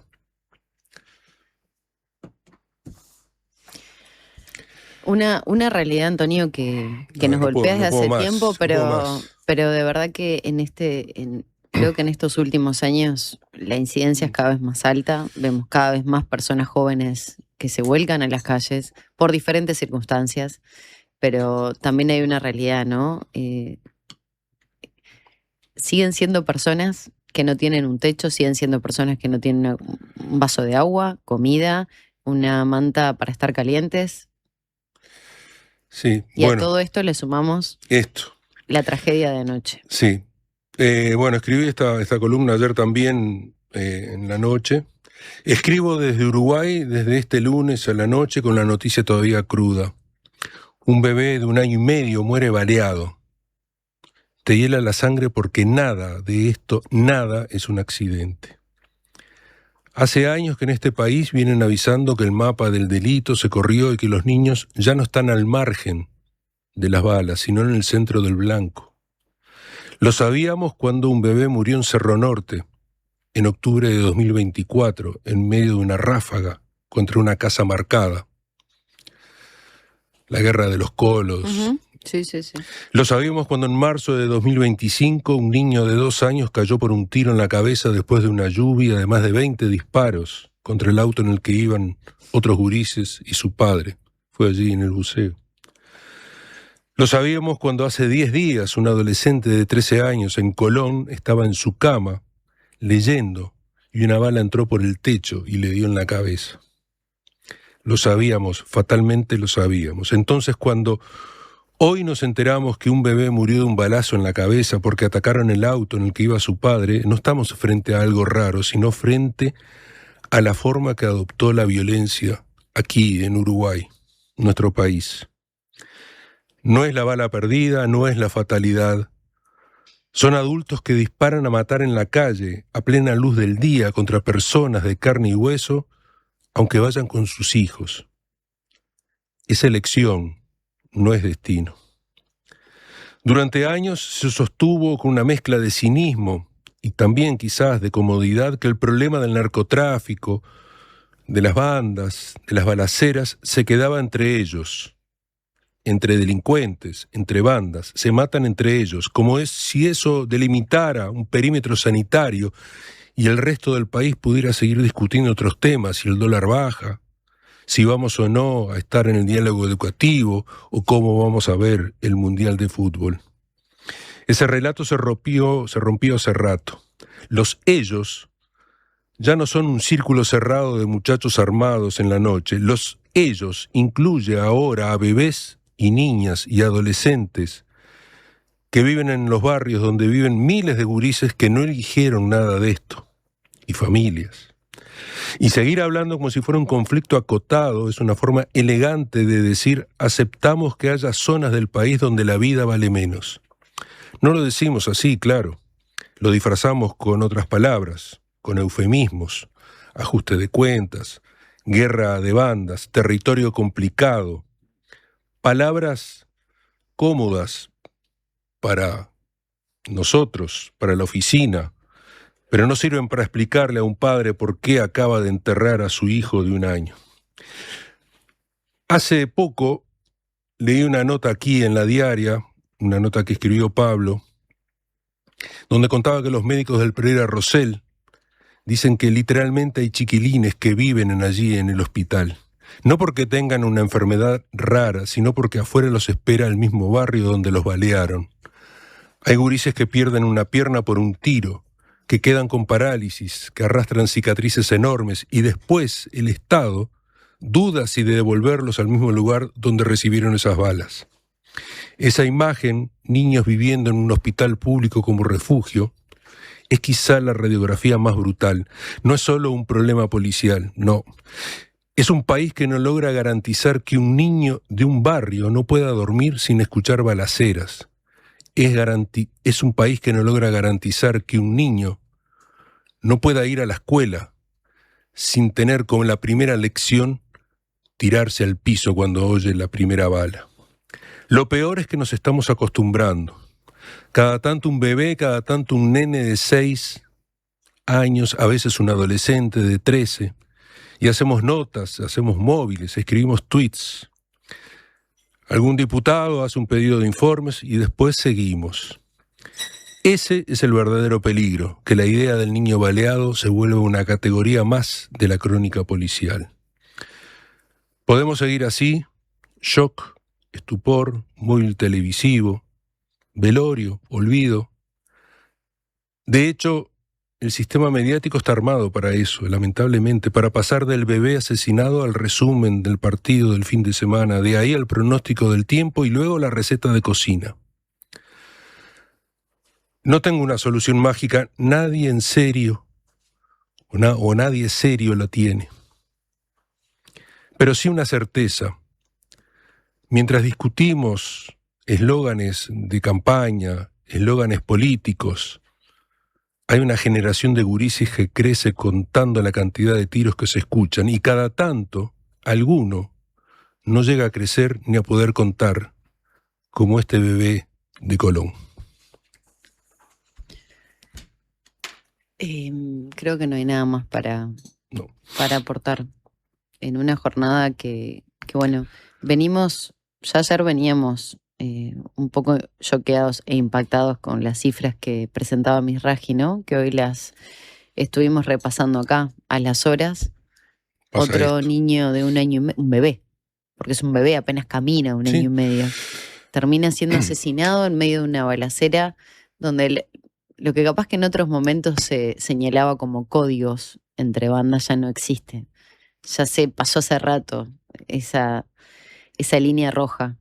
Y hoy no importa, parece que fuera una suerte de vendetta, ¿no? Mirá lo que te hago y cómo puedo hacer que te duela todavía más. Sí. Hoy hay Consejo de Ministros. Uh-huh.